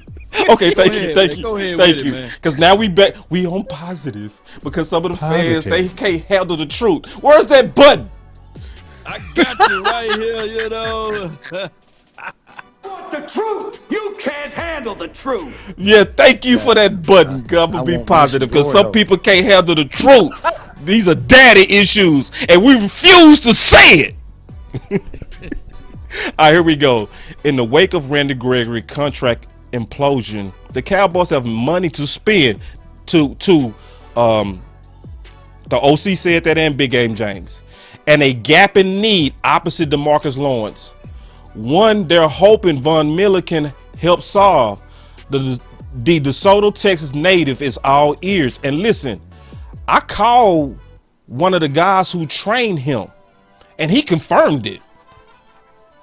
I asked him straight up. I said, "Hey, bro, Von Miller interested?" He said, "Yeah, he interested." He said, "Yeah, all them Denver boys. You know what I'm talking about, OC." Yeah. Yeah, he confirmed it. I called him today. You know what I'm saying? So this is it a the leverage thing. thing though? Is it a leverage thing though, boss? Because you know people love putting Cowboys in their mouth only to get a little bit more money. Nah. Now I'm gonna tell you the truth. It's not, because the guy that trained him told me this privately many times, and he mentioned Von Miller wanting to come home. Like, as a DFW guy, you know this big because you're a Fourth Ward guy. I'm a Dallas boy. I still would play for the Cowboys, as toxic as they are, because this is the team I love. This is a team that he grew up loving. You see what I'm saying? Just like Brady likely, hinted that he wanted to play with San Fran, some of these guys want to come home. So there's a chance that he could. And I think there's some real gas on this fire. Just keeping it real. And I got the film, if we want to get into it. I got the film. We can kind of go through it together, and we can handle it. What film? You don't need no film on no damn mom. You already told me about that damn band. Oh, I know, right? Well, here's the band, big dog. You know I'm gonna give it to you. We're gonna give you this band, bro. Because I told you, we do got some good news. But we got to get through the bad before we get to the good. What's up? Let's talk that through damn this. band. Man, that boy still got that band, dog. Mm-hmm. You and the OC, y'all tackle this so you can see the. You can see the quickness, man, but I mean, I'm go ahead. Look, I don't even really need to watch all this, man. I've seen so much of Von Miller throughout the years. Right. I'm gonna tell you exactly what he's gonna do, man. This guy, tremendous get off, good change of direction, and gets up, and I believe he bats the ball down. So the thing is that when he's one-on-one, now he's playing a wide nine technique on the hash or at the top of the screen, and so that kind of gives you a speed advantage if you're going against a slower footer guy, but they're running the game in this instant. He closes the distance, gets the sack. So he still is one of the best closers in the game, man. When he gets close to that quarterback within about 5 steps, he gets faster. He came out of Texas A&M running a 4.40, weighing 250 pounds, and in terms of that explosive burst, I know he's had injuries, but I don't really see him that much slower than when he first came into the NFL. Just to keep it a buck with you guys. The great things about him, man, as the tape kind of rolls and you see this, him in a Super Bowl, man, him just, putting in work, man, getting pressures, man. He can go to power, right? He has so much speed, it's easy for him to go to power and get in your chest and just, and do what he got to do to you. Sorry, here he is right here. Take a look at it. Ooh. Watch this. Yeah. So because of the fact he has an arm whip. And so that and what's so great about him is that he has an arm whip, right? So he pins you with that elbow. That's what he does. So he spins so fast, and you're trying to get back in your stance, trying to block him because you're scared he's gonna run by you. And then all of a sudden he pins you, right? There he is dipping. Look That's at that the beard. That's the easy God. dip. And so Watch. here's some secret sauce about Von Miller that a lot of people may not have known, okay? And I know this because I talked to one of the guys that train him, right? Here's the thing with that elite bend at the hip and go underneath the offensive lineman is that Von Miller is double jointed. He's double jointed. Oh. He's a double jointed guy.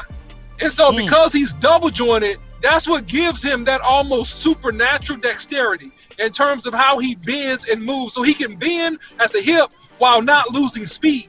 And that's how he gets around the edges his whole career, beating a whole bunch of dudes for a whole bunch of sacks, man. He's one of the best to ever do it in the game, man. So that's what I see. All right, so we positive. We positive. All right. So I gotta ask y'all a question. And I want to ask you a question, though. I want to ask you a question, All right, let's boss, go. and Law All right. and OC, All right, because let's Von Miller hasn't hit. Is he going to be standing up because he hasn't had his hand in the dirt for about 3 years. And he's been consistently standing up. Where do you see him playing? Is he going to be standing up the whole time? Because he hasn't put his hand in the dirt in years. Leo. Where do you see that dynamic happen? I can definitely see the Leo. I can see the Leo. Go ahead, Law. You was breaking down the Leo. Break it down. No, I can see the Leo because the reason why I can see the Leo is because that's how we played it last year, right? Like we was putting Tank hand in the ground, but we had Randy standing up a lot. We was very hybrid in Dan Quinn's system. So I know they would have to be hybrid again, and I would like it. I really would like him coming off the right side.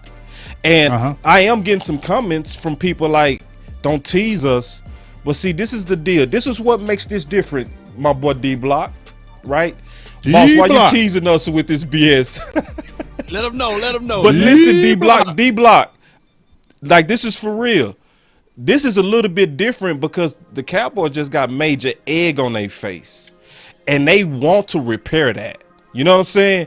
So that puts a little bit of pressure, and I believe if it's not a front that Jerry is mad, he gonna be clamoring for them to do something to fix what they messed up, similar to what they did with receiver by committee. Remember they sold receiver by committee in 2018? What was Jerry doing? He was going to the concert with Dez because he was giving them signals, y'all better fix this.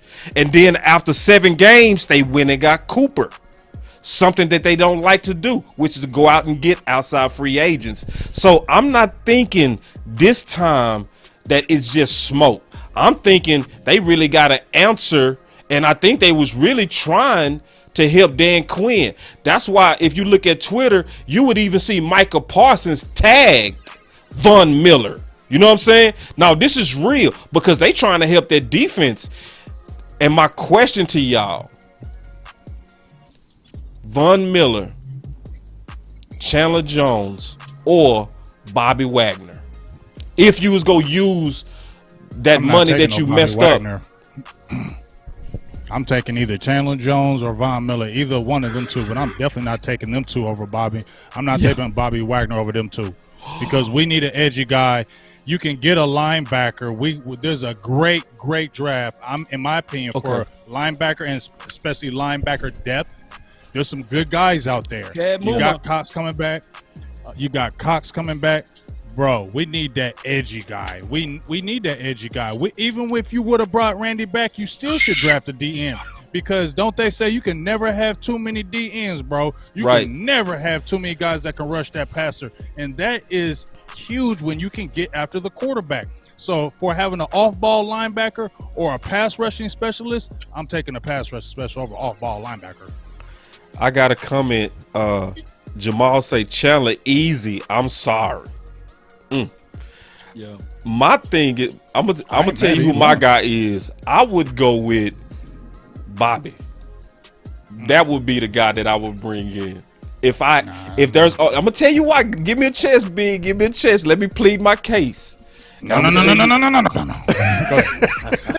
Let me plead my case because I think if you bring in Bobby, you have somebody that's a natural green dot guy from day one. Right. You got a guy that's also a better enforcer of Dan Quinn's system. Bingo. You also have somebody that can play linebacker so well from a full-time position that it also could make up for the loss of Randy, because then you can move Micah to more of a pass rusher, Leo. So I think he gives you the flexibility to be able to handle a bunch of dominoes from the absence of Randy Gregory. That's why I want Bobby Wagner. But you trust in Tank. Because if you don't get a DN and you hold up, you trust in Tank. So if you don't got a pass rusher on one side and you got just Tank on the left side, and you trust in Tank gonna be turning up? No, I did say a pass rusher on the other side. I say if you get Bobby Wagner, then you can make Micah Parsons more of a full-time pass rusher. You know? So, because we kind of saying the same thing. Because you saying you prioritizing pass rush. I'm saying this creates more pass rush. And it also stabilizes your middle. A run stopper. You know? And a guy who's a veteran reader of offenses that, to me, will be a fantastic mentor to Micah Parsons before he finally gets out. I mean, we not go totally agree because I see your angle. I'm just telling you why I have my angle. I see your angle. I definitely see your angle. But if I had a Von Miller, just like you said with Bobby Wagner, boss, I feel like Von Miller, he won a Super Bowl in Denver. Yeah. He won a Super Bowl with the Rams. So he's bringing that Super Bowl pedigree. And I also believe Von Miller is going to bring a lot of leadership if he comes in. I feel like he'll hold. The defense was accountable, I feel. But I feel like you lose a Randy Gregory in that aspect, you're coming in with more of a leader. You feel me? It's not like you falling off, and it's Randy Gregory's what, 29, 30? Von Miller's 32, so it ain't like they too far off. Obviously, Von Miller played more games. He's got more tread on the tires. But I would love if you had any of one of them. I like Chandler Jones, but to me, Chandler Jones, you ain't been there. You ain't been there, dog, and you ain't won. He consistent though. He consistent with his sacks. And Von Miller ain't. And Von Miller ain't. Ooh, I mean, this is Von a good Miller debate. is true, but now I'm looking at it like what price? What leadership and what's he bringing to the table that Von Miller ain't? And he's bringing leadership and pedigree. Chandler Jones at this point seems like he's more of a closer and a dog than Von. He tailed off at the end of the year. Y'all remember when he turned up at the beginning of the year? He tailed off badly at the end of the year. I didn't see that. Von Miller got stronger. 11, okay, 11, I believe that. But I double check it, but I believe it. Early. Go check early. Right? Not late. Early. Faded at the end. Von Miller got stronger. I can feel that. So, what's your thoughts on the OC? You ain't decided on none of it. I'm gonna give you guys. Man, look, man. This is how. I got your law. This is how I feel about it, man. I think that pass rusher is supreme. Okay, I think the sacks are supreme. Okay, I think that you go all in for a guy that can get to the quarterback. To me, I'm going with the future Hall of Famer Von Miller if it's me, because I feel like that he's seen everything. There's going to be no surprises. He showed extreme burst in those playoffs. He was extremely disruptive, and not disruptive only, he was productive. Okay, he had multiple sack games in those playoffs. So if you can get Von Miller and afford him, go ahead and get Von Miller. Now, to your point about the linebacker, I feel like that anywhere in your top 5, arguably 6, but anywhere in your top 5 linebackers in this year's draft, they will help you. They will make you better. And then you have Jabril Cox coming back, and we'll see how he looks with that ACL. So to me, you do both. You get a veteran proven guy that can rush the passer, and you go ahead and draft one of those top 5 linebackers, whichever one you can get, and you build your defense that way. That's how I see it. Let me fight you just a little bit. Then Law, I want to hear yours. Round 1. Round 1. I'm going to fight you just a little bit because I can't really fight too much on that because there was some good points OC raised. This is the fight because you yourself, OC, on draft night, this guy right here on 2021 draft night made the campaign for Micah Parsons being a full-time pass rusher. This guy right here with the yellow skin and the red seats. This guy right here, his name is the OC. This guy. And he specifically said, if you put Micah Parsons as a full-time pass rusher, you will get double-digit sacks. He was one of the first people to say it. So, OC, you getting your pass rusher big dog with my plan, but you also getting a linebacker at the same time. How you go fight that big dog? And don't you ever put Cox in the same, conversation as Wagner. Real quick, man. No, he's not in the same conversation, man. I never said that. Now you're putting words in my mouth, all right? You put him in a conversation, though. He don't even belong in the conversation.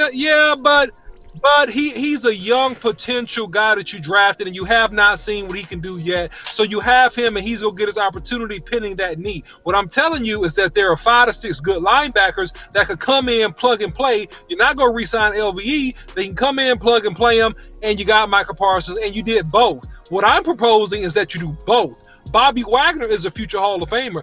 Bobby Wagner is a value pick for a lot of organizations, but I don't believe that the Cowboys will pay for his number. I don't believe it. And if I had to pick him, a tackling machine, over rushing the passer in a pass-happy NFL, especially when we play AFC teams who all have a bunch of mega quarterbacks now, with Russell Wilson going to Denver, right? Like, dude, you got to be able to rush the quarterback, man, and that's premium, and it's always going to be premium in today's NFL. That's what I'm saying. And you getting that with my plan. You ain't going to address it, so I'm going to go to law. We got 3 holes on this defense, man. And one being, we still have a hole at safety because we still got to figure out, we re-signed Malik Hooker. Is he going to be the free, or he going to play down in the box? They did show him playing in the box a few times last season, but I'm quite sure that we still need to plug in that spot for Jaron Kearse being missing. So if you talk about a hole on a linebacker, we still have that, and we still have a hole on that edge. So when you mentioned would you sign only one, I'm looking at 2. Bobby Wagner is a necessary situation because now on 3rd down, we know for sure we can squeeze Parsons back down on the edge. Right. Because that's what, and then you can kick D-Law at 3 tech because we saw that, right? Yep. And on top of that, if you go out there and you pick between Jadeveon Clowney, Chandler Jones, or Von Miller, since Von Miller showed that he loved Dallas and he got a lot of love and adulations, if it's a situation where it's price friendly because that's how the Jones family operate, I would get Von Miller. But if Jadeveon Clowney or Chandler Jones is also price friendly, then I'm going to have to really look into it and say, okay, why not get Chandler Jones, because he's still young and he gave you 11 sacks last season. And on top of that, you're not looking for only 1 year. I would get Chandler Jones for that same type of contract that you just gave. You just gave a 5-year deal to D-Law. 5-year deal to Randy Gregory. Sure did. Yeah, Randy Gregory. Why not give Chandler Jones a 3 to a 4-year deal? Let him retire as a Cowboy instead of a 1-year rental out of Von Miller. And now you can operate and move and kick and slide some of that money down the field a little bit better. And you can still have Bobby Wagner as that Mike, and on possible 3rd down situations, you can slide my guy Parsons in on that edge. Let me we still back have a big spot bit. at safety, though. Still, we still have a big spot at safety. See, and I think we go feel it. I really do. Let me push back just a little bit, because to me, whether you sign Von Miller or Chandler Jones in this example, these are both 2-year deals.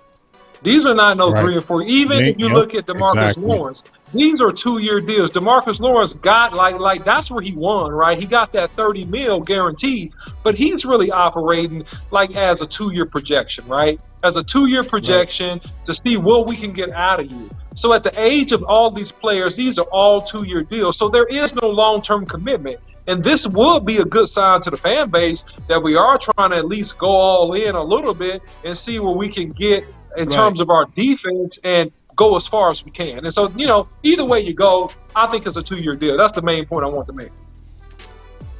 So Von Miller will be a 2-year deal.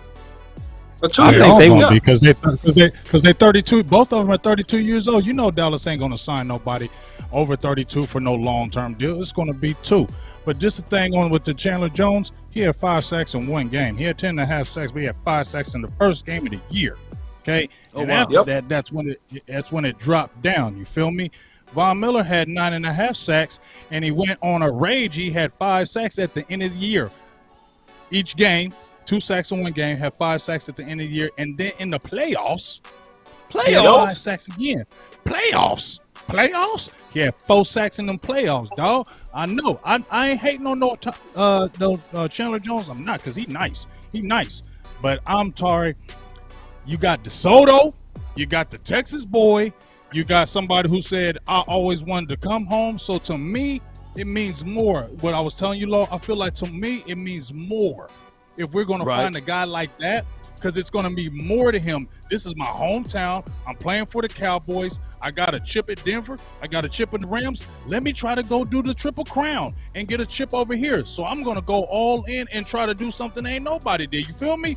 I feel like maybe he comes at that angle if you were to do it. And I'm sorry, I just keep going to that experience. You've been there. You've done that. Right. They just saw you in the Super Bowl. Those young players, the Micah Parsons, and those guys are going to be looking up to you. And Von Miller is that guy. If you look at him during his whole career, he is all about leadership. He is all about people playing hard and bringing it every single play. That's who I want on my team. That's who, if they're going to bring anybody, that's who I want, because I feel like he can really elevate this defense even more, not just with the ability, but with that leadership. I feel like that's going to be key on that team, because guess what? Wasn't we missing that fire and that leadership in that game against San Francisco? Yeah, we was, big dog. Yeah, Facts. we Ain't was. nobody gonna fight you on that. Hey, check this out. This is another good one, but and see, listen, I told you we was gonna be positive, bro. See, people don't understand how the final word works. See, we go always deal with problems, but all of us go always focused in on how to fix it. That's what you're looking at right now. But you gotta first talk about our problems, because none of us go be putting our head in the sand like this stuff go just disappear. But I like this one right here because it segues into something. Somebody said Dallas has still got to address the O-line and receiver. I want to pivot real quick to receiver, because we didn't talk about Cooper, we didn't talk about Gallup, and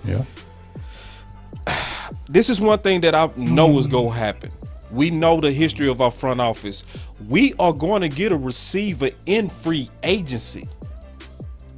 The question is, who is it going to be? Dez brought up his leading candidate is James Washington. I looked through the free agency class, and I agree with the OC. I think the best guy is Juju. If you go try to put a Band-Aid, he is not Amari, but he's a dog. He's somebody that I would get in the fat foxhole with this dude. He's a monster, right? Go look what he did to the Bengals in them rival games, knocking out linebackers. I like a dude that would go crack back a linebacker and get him out the game. Y'all remember what he did to Burks? Shoot, I take that. Now he not Amari. I remember what he did to your boy in Cincinnati. Yes, that's what I'm talking about, Burks. Yeah. Oh yeah. Vontez perfect. Perfect. Yeah, perfect. Man, so listen, I agree with you, OC, because I went through the free agency class. I was looking at it. Yeah, he about the best thing left. Allen Robinson. I'm mad we let go. Allen They Robinson, didn't go after man. DJ Shark. That was my guy. I like DJ Chark. Yeah, I was also low key looking at. Don't laugh, Zay Jones. Don't laugh. I was looking at Zay Jones. Yeah. I can't stand you, big. I can't His stand you. father played for the Cowboys, right? Zay Jones always was kind of one of my pet cats a little bit. Ever since he ate up the Senior Bowl, he ate us up too. He ate us up this last year. You right. You know we searching in the trash with these free agents. I know. I know we not expecting nothing, but I was just all saying. through the rummage. So based on some of these free agents, I also could see sadly, Deshaun Jackson. I could see us signing him too at 35. Ugh. What's your thoughts on? Yeah. I know, bro. I know. What's your thoughts on James Washington versus Juju versus Allen Robinson versus any one of those? Allen Robinson. Don't even mention him. Dallas ain't getting no Allen Robinson. You know that. Yeah. You don't think so? Juju. Hell. What no. about Jarvis Landry? How you gonna leave Jarvis out of this, man? Yeah, I did leave out Jarvis. Jarvis wouldn't be a bad one, but he might want some bread. Yeah. Jarvis is a dog. I did leave Jarvis, out, and he'll hit you, and he'll hit you too. And he got that attitude. That's what I like. He got attitude. That's what I like. But Juju is cool. I'd rather take Juju over James Washington because, like you said, boss, he's more physical. He'll get down and dirty. That's why when you just mentioned whoever mentioned Jarvis Landry, I'm sorry, I can't remember. That's why I like that because Jarvis Landry got that attitude. He got great hands too. That would be great. He's got great hands. He can run good routes. He's physical. He's physical blocking. He's physical after the run. It would really just come down with Cash with me. But also, for real, I think the Cowboys might try to double dip in the draft. Ooh, I want them to do that. Austin, That's really what I want. Moore. But I don't expect them to do that big because they always go into the draft with all their holes filled. Even if it's cheap holes. Even if it's cheap holes. Boss.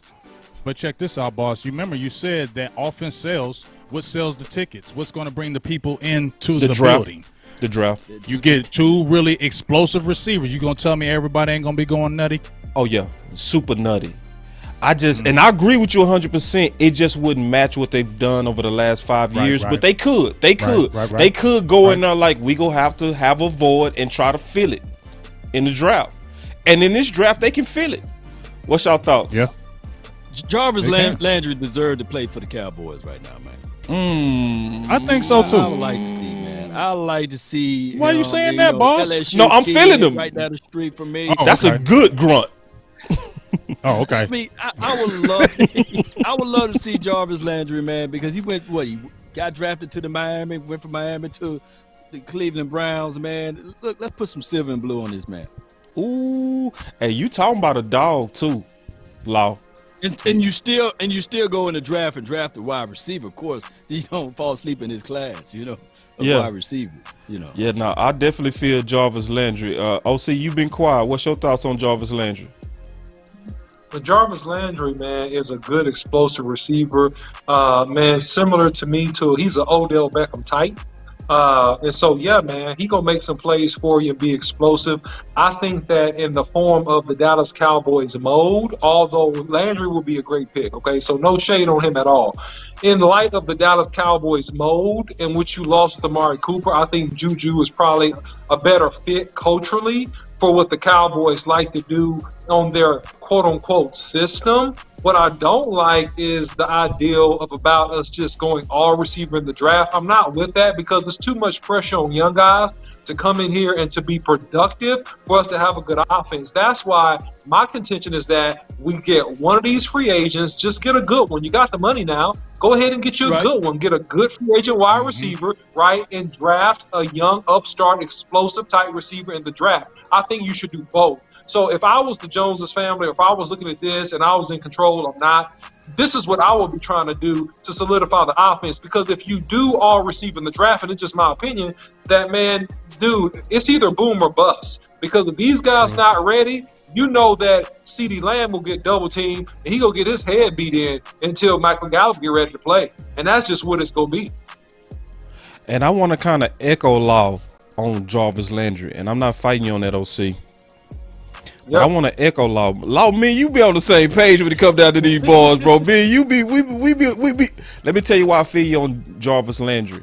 Because they also been mentioning that they want more toughness on this team after what happened with San Fran. Mm-hmm. And that makes, Jarvis Landry an ideal fit because he's a receiver. He don't play that. What you mean? No, I'm agreeing with you. Like, he don't play that. You ain't coming on the, if you ain't coming on the field playing, dog, he gonna get in your mouth. Right. Yeah. So that toughness that we trying to get, that's what I like. Yeah. he fit. Somebody yell on the sidelines when we losing. You feel me? Right. That's why I keep going back to that San Francisco game. It was quiet on the sidelines. Everybody just sitting there chilling. You know, and that's what I did love about Dez. Because if Dez was playing that game and it was a young Dez and they was playing like that and they came off the field, that dude would have been on that whole sidelines going ham. What the hell are we doing? And we remember them Cowboys back in the day, fellas. That's what we was used to. Our guys, if they weren't playing good, Michael Irvins and those guys coming on the sideline, man, going off like, I don't care what's going on over here. We need to get that passion on that team. When it gets down and the chips get down, fellas, too many times I don't see nobody from our sideline stepping up like, let's go.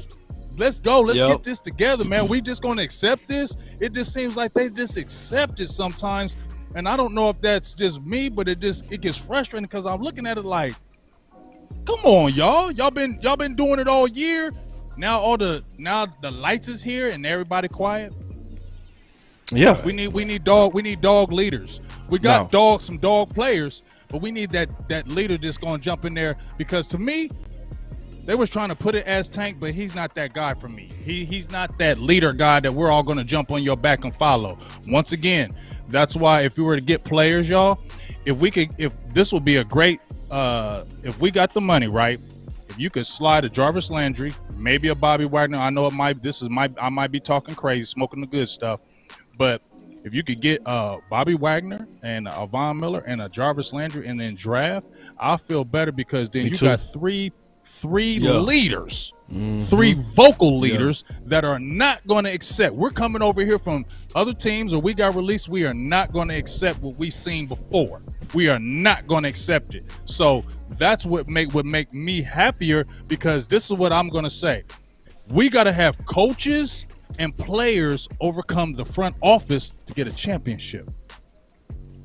But to your point, Big Game, James, I got a question. I got a question about your point, Big, because you bring up a marvelous point. But I have a concern about your point. And it's not that your point's not good. Your point's great. But my concern is, will the front office allow the dogs to really be dogs? Well, that's what they've been saying, OC. Well, that's the reports. The reports being that we got bullied by San Fran and they looking for people to come. So it's almost like they making room for those types. To your point, OC. Okay. And let me explain this too, OC, before you go into this thing.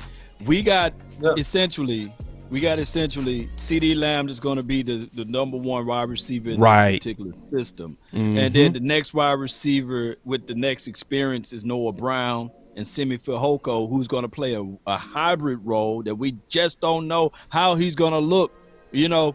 And when we head into this thing, if you pick up a veteran like a Jarvis Landry, then all of the shift can take, and now you got a guy that can beat the bracket coverage and it allows CD Lamb to operate and run his thing so that when Michael Gallup is available and ready, we don't have to rush Gallup out there. Right. Because I believe that's what happened to Jarwin. They kind of rushed him out there and he got re-hurt or re-injured. So I want to take this thing as slow as possible. Facts. And then have somebody already with the experience level to actually handle this. Because really, I want us to go back to 12 personnel too. And by them announcing that they read up Jeremy Sprinkle, they read them up so they know that they got blocking situation that's going to be available for the Cowboys. And that's how I look at it. Just take some pressure off of Lamb. Let Lamb still work, but he's going into his third year. I don't want him to be like, okay, I got to be the end all, you know, the savior of everything. Just slowly move this thing in. And somebody asked, what about Malik Turner? He's not signed yet, right? No. And somebody asked Toby. He said, "What about Byron Pringle of the Kansas City Chiefs?" I don't know too much about him, but I know Jarvis Landry will be able to fit right on into this system. Hey, I'm gonna give y'all one more name. Don't laugh, Big, but I have a feeling you might see this guy, Sammy Watkins.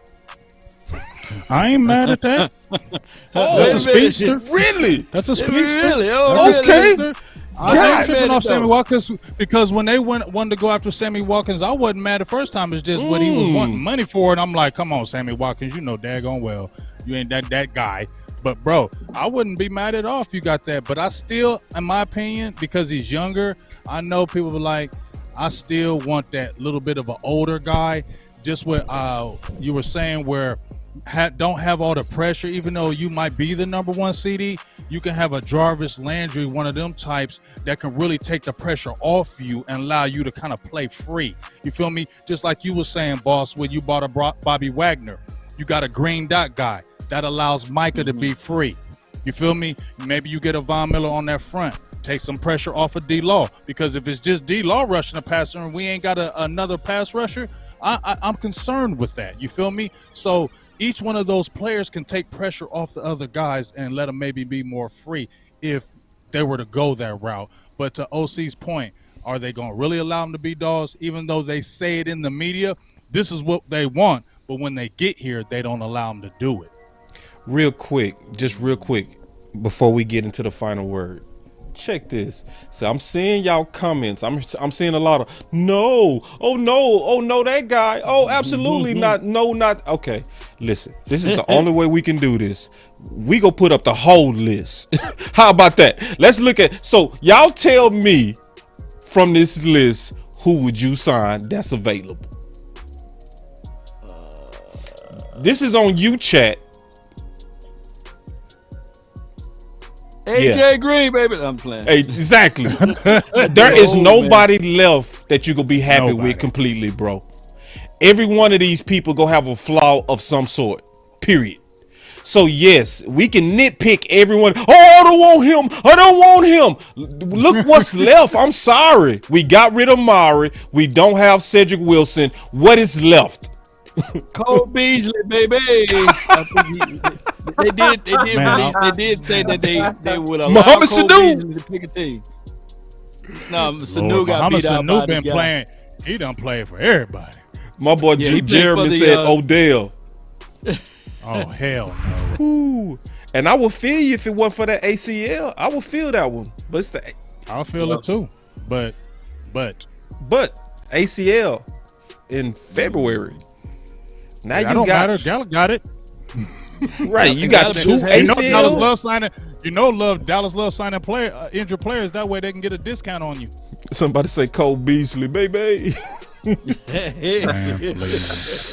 Like, listen, the list is bad. I'm sorry, y'all. Listen, y'all want us to pick something that we can't pick. Go get Randy Moss. He not available, man. That dude is not here, dog. I'm sorry, dog. Big Tay. I see Tavon Austin, baby. Tavon Austin. Gosh. Yeah. And see, this is why I said Zay Jones. It's the class. DJ Chark. I don't care. Just signed. Chark. Look, yeah, I would have took that one. Oh, we missed out on that one. We did 10 million. Yeah, I see. Oh my God. Yeah, bro. God. I said it on Twitter. We missed out on him. 6'4", and he was. Oh my God. I didn't see his numbers before. Cedric Wilson make him on him. That's why I said the OC right. The best thing left, based on age, based on dog, it's Juju, bro. Keep it real. He the best thing left, bro. Period. Wow. We can dream all we want. Go back to that chart. Go back to that chart. Go back to that chart. Don't show me that no more. What's that market value? Click on that market value. No more. Of who? Don't show me that chart no more. They don't have Juju. No, they don't have Juju. Market value. Go to Jarvis market value up top. Jarvis Landry. I think he's like 12. I think he's like at 12. And that's why the Cowboys will do it right there, because he gonna be at 12. I think he's at 12 poor. Right. It's taking a little while to load. It just takes. No, sometimes it's slow. Everybody on it. 12 million. Guys, got big mouth. Rushing the hell out of me, dog.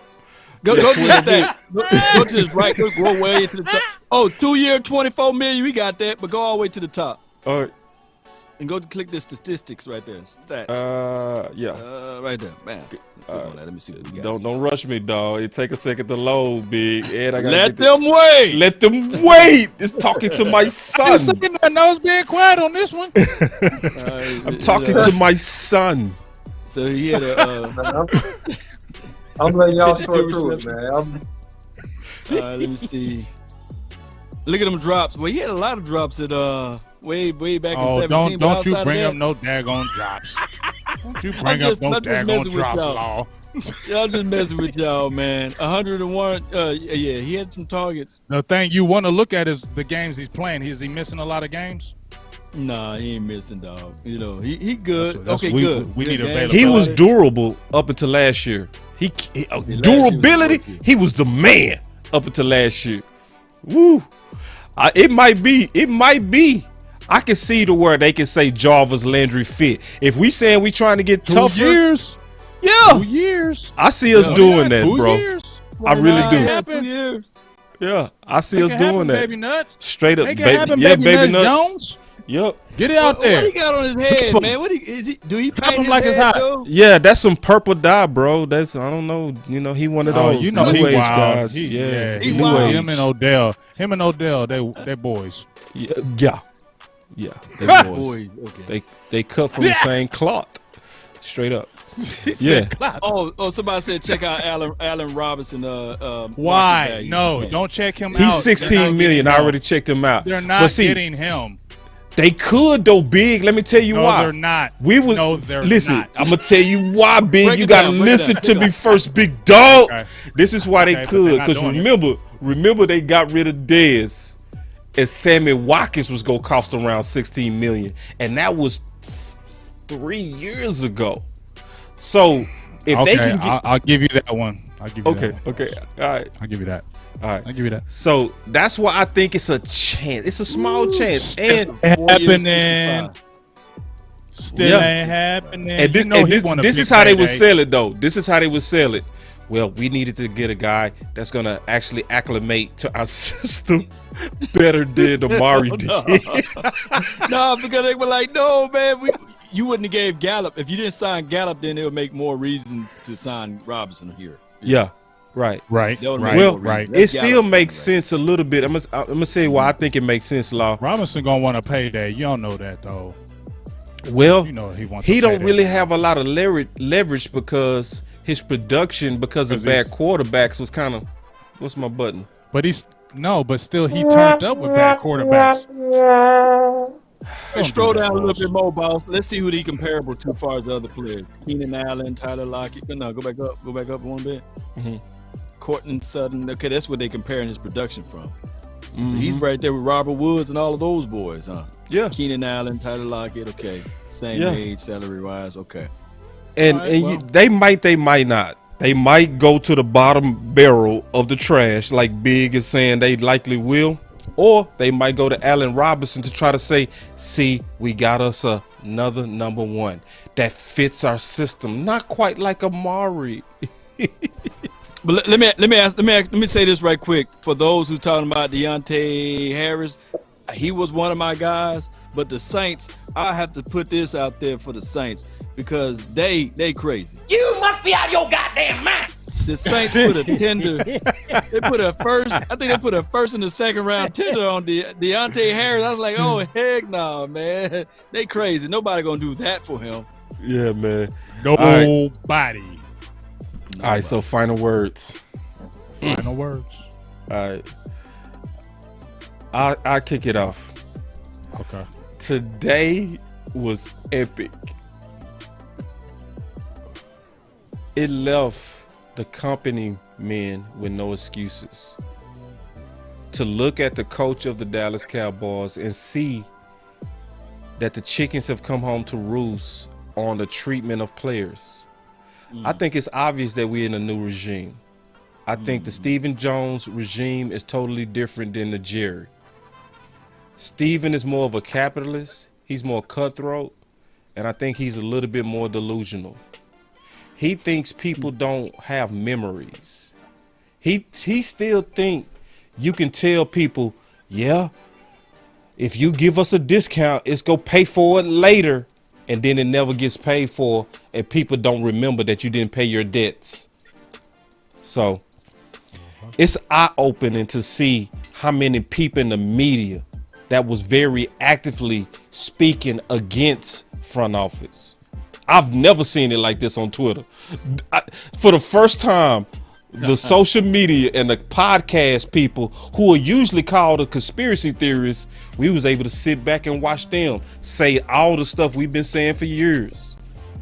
So I do think it's an opportunity for us to grow and learn, because this is embarrassing. And one of the best things for all of us to ever grow is when you're publicly embarrassed. So I think Steven and Jerry, based on how they handled and was too aggressive with Randy, got major egg on their face. And one thing that happen when you lose a negotiation like that, it makes you wiser going forward. So we gonna be better from this. Most certainly. Yeah, I'll go next, Boss Cowboy. I mean, at the end of the day, man, the Dallas Cowboys got to manage the salary cap and put together a strong roster. My contention is the Cowboys need to be very careful about making moves that directly or indirectly affect the Dallas Cowboys' ability to challenge, at least challenge for a Super Bowl right now. We still have a younger quarterback. We still have some talented pieces on defense. We still have a good wide receiver, right? Although we need him to get some help. So the Dallas Cowboys need to use this experience, and they need to try to right wrongs. And I think they will try. They need to try to right wrongs through free agency with whoever's left. Get the best players that are left. Don't discount shop on this one. You already messed up the Randy Gregory situation, and let's go ahead and be very aggressive at drafting, as we always have been. Be aggressive at drafting the best player available, but I'm going to add a little asterisk mark based upon our biggest needs. So those are my final words. Cowboys, right your wrongs, and hey, let's try to be competitive going into the 2022 season. All right, you know we always leave it for law for the last word. This is my last word. I had 3 tweets that is in my heart. Cowboys sell hope in a bottle like a mudsucker. And the other tweet was, are the Cowboys trying to win a chip or just staying relevant? And my last tweet was, is there a sense of urgency in Dallas? No. Dallas is still winning off the field money-wise. Is anybody pushing the Joneses? So those are my final words. Are the Cowboys trying to really win a chip, or are they just trying to stay relevant to keep everybody still hanging on to the hope? Because there's nobody putting pressure on them Joneses. There's nobody saying you got to win or your job is gone next week or your job is gone next year. That's the thing that bothers me in all of this. There's nobody pushing the Joneses to say we got to do this now. So this is the year, in my opinion. You just lost out on Randy, right? Everybody's frustrated with it. You let Amari Cooper go for a 5th. You could have got more. So now, like OC was saying, show us that you're really about to be serious. This is the time to go after a Von Miller or a Chandler Jones or a Jarvis Landry or a Bobby Wagner. This is the time to, if you want to shut up that Cowboys noise, go hard, put your chips in. You got the money. Don't go with the bargain stuff. Go for an elite player to let us know, okay, y'all serious. And you just got 2 more compensatory picks, 5th-round compensatory picks, correct? So now you have draft picks. Let's get aggressive and let's trade up a couple of those draft picks and let's maybe move up in the draft to go after somebody you want. That showed me you being aggressive because you got extra picks now. Bundle up some picks and move up. Do some wheeling and dealing. Go get an elite player. That will quiet the noise for a little bit in Dallas to let us think that you're being serious. But if you come with, oh, we went and got who, you know what I'm saying, and try to sell it to the Cowboys fans, Muhammad Sanu, bruh, you feel me? You go get like a Muhammad Sanu and then try to sell it that he's going to be the next best thing since sliced bread. And he got benched. Muhammad Sanu got benched.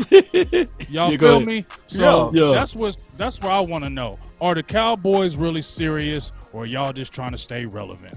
Let me know, Cowboys. Hey, I love being a Cowboy. Big game, James. Game changer. Let's have some fun. Let's have a good time, man. Let's kick it. Man, there's some good words from all 3 of you guys, man. The Cowboys right now are in 6th place as it relates to the salary cap-a-thon.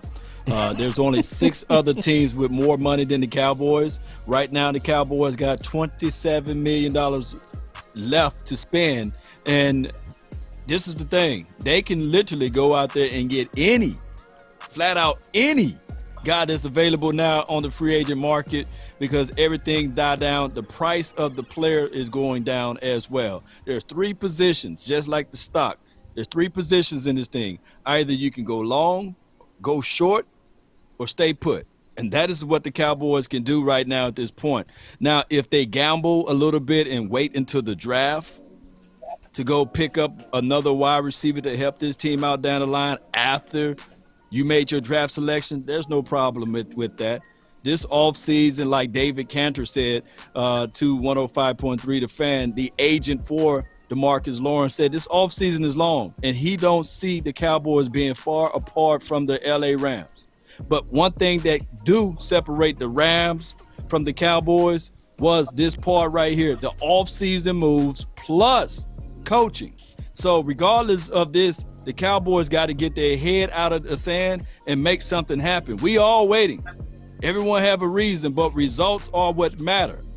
And just like my guy Big Game James said, look, there's time out for all of these Band-Aid hirings, time out for all of these Band-Aid selections and stuff like that. Go ahead and do the surgery. Extract the bullet out so that the body can properly heal, and go in there and make something happen. We've been waiting for 26 to 27 years. That's a long time. Man. So it's time for us to get out of this funk and win something and prove it to the world that we are the Dallas Cowboys. Let's go, Cowboy Nation. That's my final word. Ooh, and say, by the way, that boy Law got a new fire setup. Appreciate it, man. Appreciate it. I'm trying to hit this button for you, big dog. Yeah. Y'all check out my boy setup, man. Yeah. Ooh, wait. Y'all see my boy setup new? That was the final word by the big homie, man. 3, 2, 1, drop it. And remember, you're listening to nothing but the best. Drop it hard. Let's go. It's time to All right, that's it, man. That's the final word for the day. Yeah. We ended positive. Ooh, so positive. Everybody, we need some positive. Okay, you got some positive. God dog. Y'all being negative. Stop being doing all that negative stuff, man. Y'all need to say something good about them Cowboys. Shame. Shame. Shame. We'll say it tomorrow. Shame. Like you can't let they can't fumble how they fumbled on Randy Gregory, and then we come in and sing Kumbaya. That's fake. Sorry. Right. Sorry. No, we not built like that. Sorry. We just Nope. But we got to tell what we feel, man. We got to. And see, this is the thing. This is what we really want. This is what we really want, boss. Right. You can't handle the truth. Ooh, bruh. And see, this is the deal. This is the facts. People was telling Law, Big, and me today, oh, y'all being positive. You know why? Because the front office looked like they was handling up. Malik Hooker, right? They took care of that. It looked like they signed Gregory. It looked like they was getting ready to sign Tank. We was all like, okay, let me go and get off baby nuts. Let me go on. You know what I'm saying? Right. Yeah. Right. But then he was baby nuts again, and then we was get on his head, right. Off with his head. Feel me? You better make up for this. If you're being active, you got two guys you got to get. I just got a text sent to me saying the Cowboys are super active, and they said Bobby Wagner and Von Miller are definitely on the radar. So we'll see.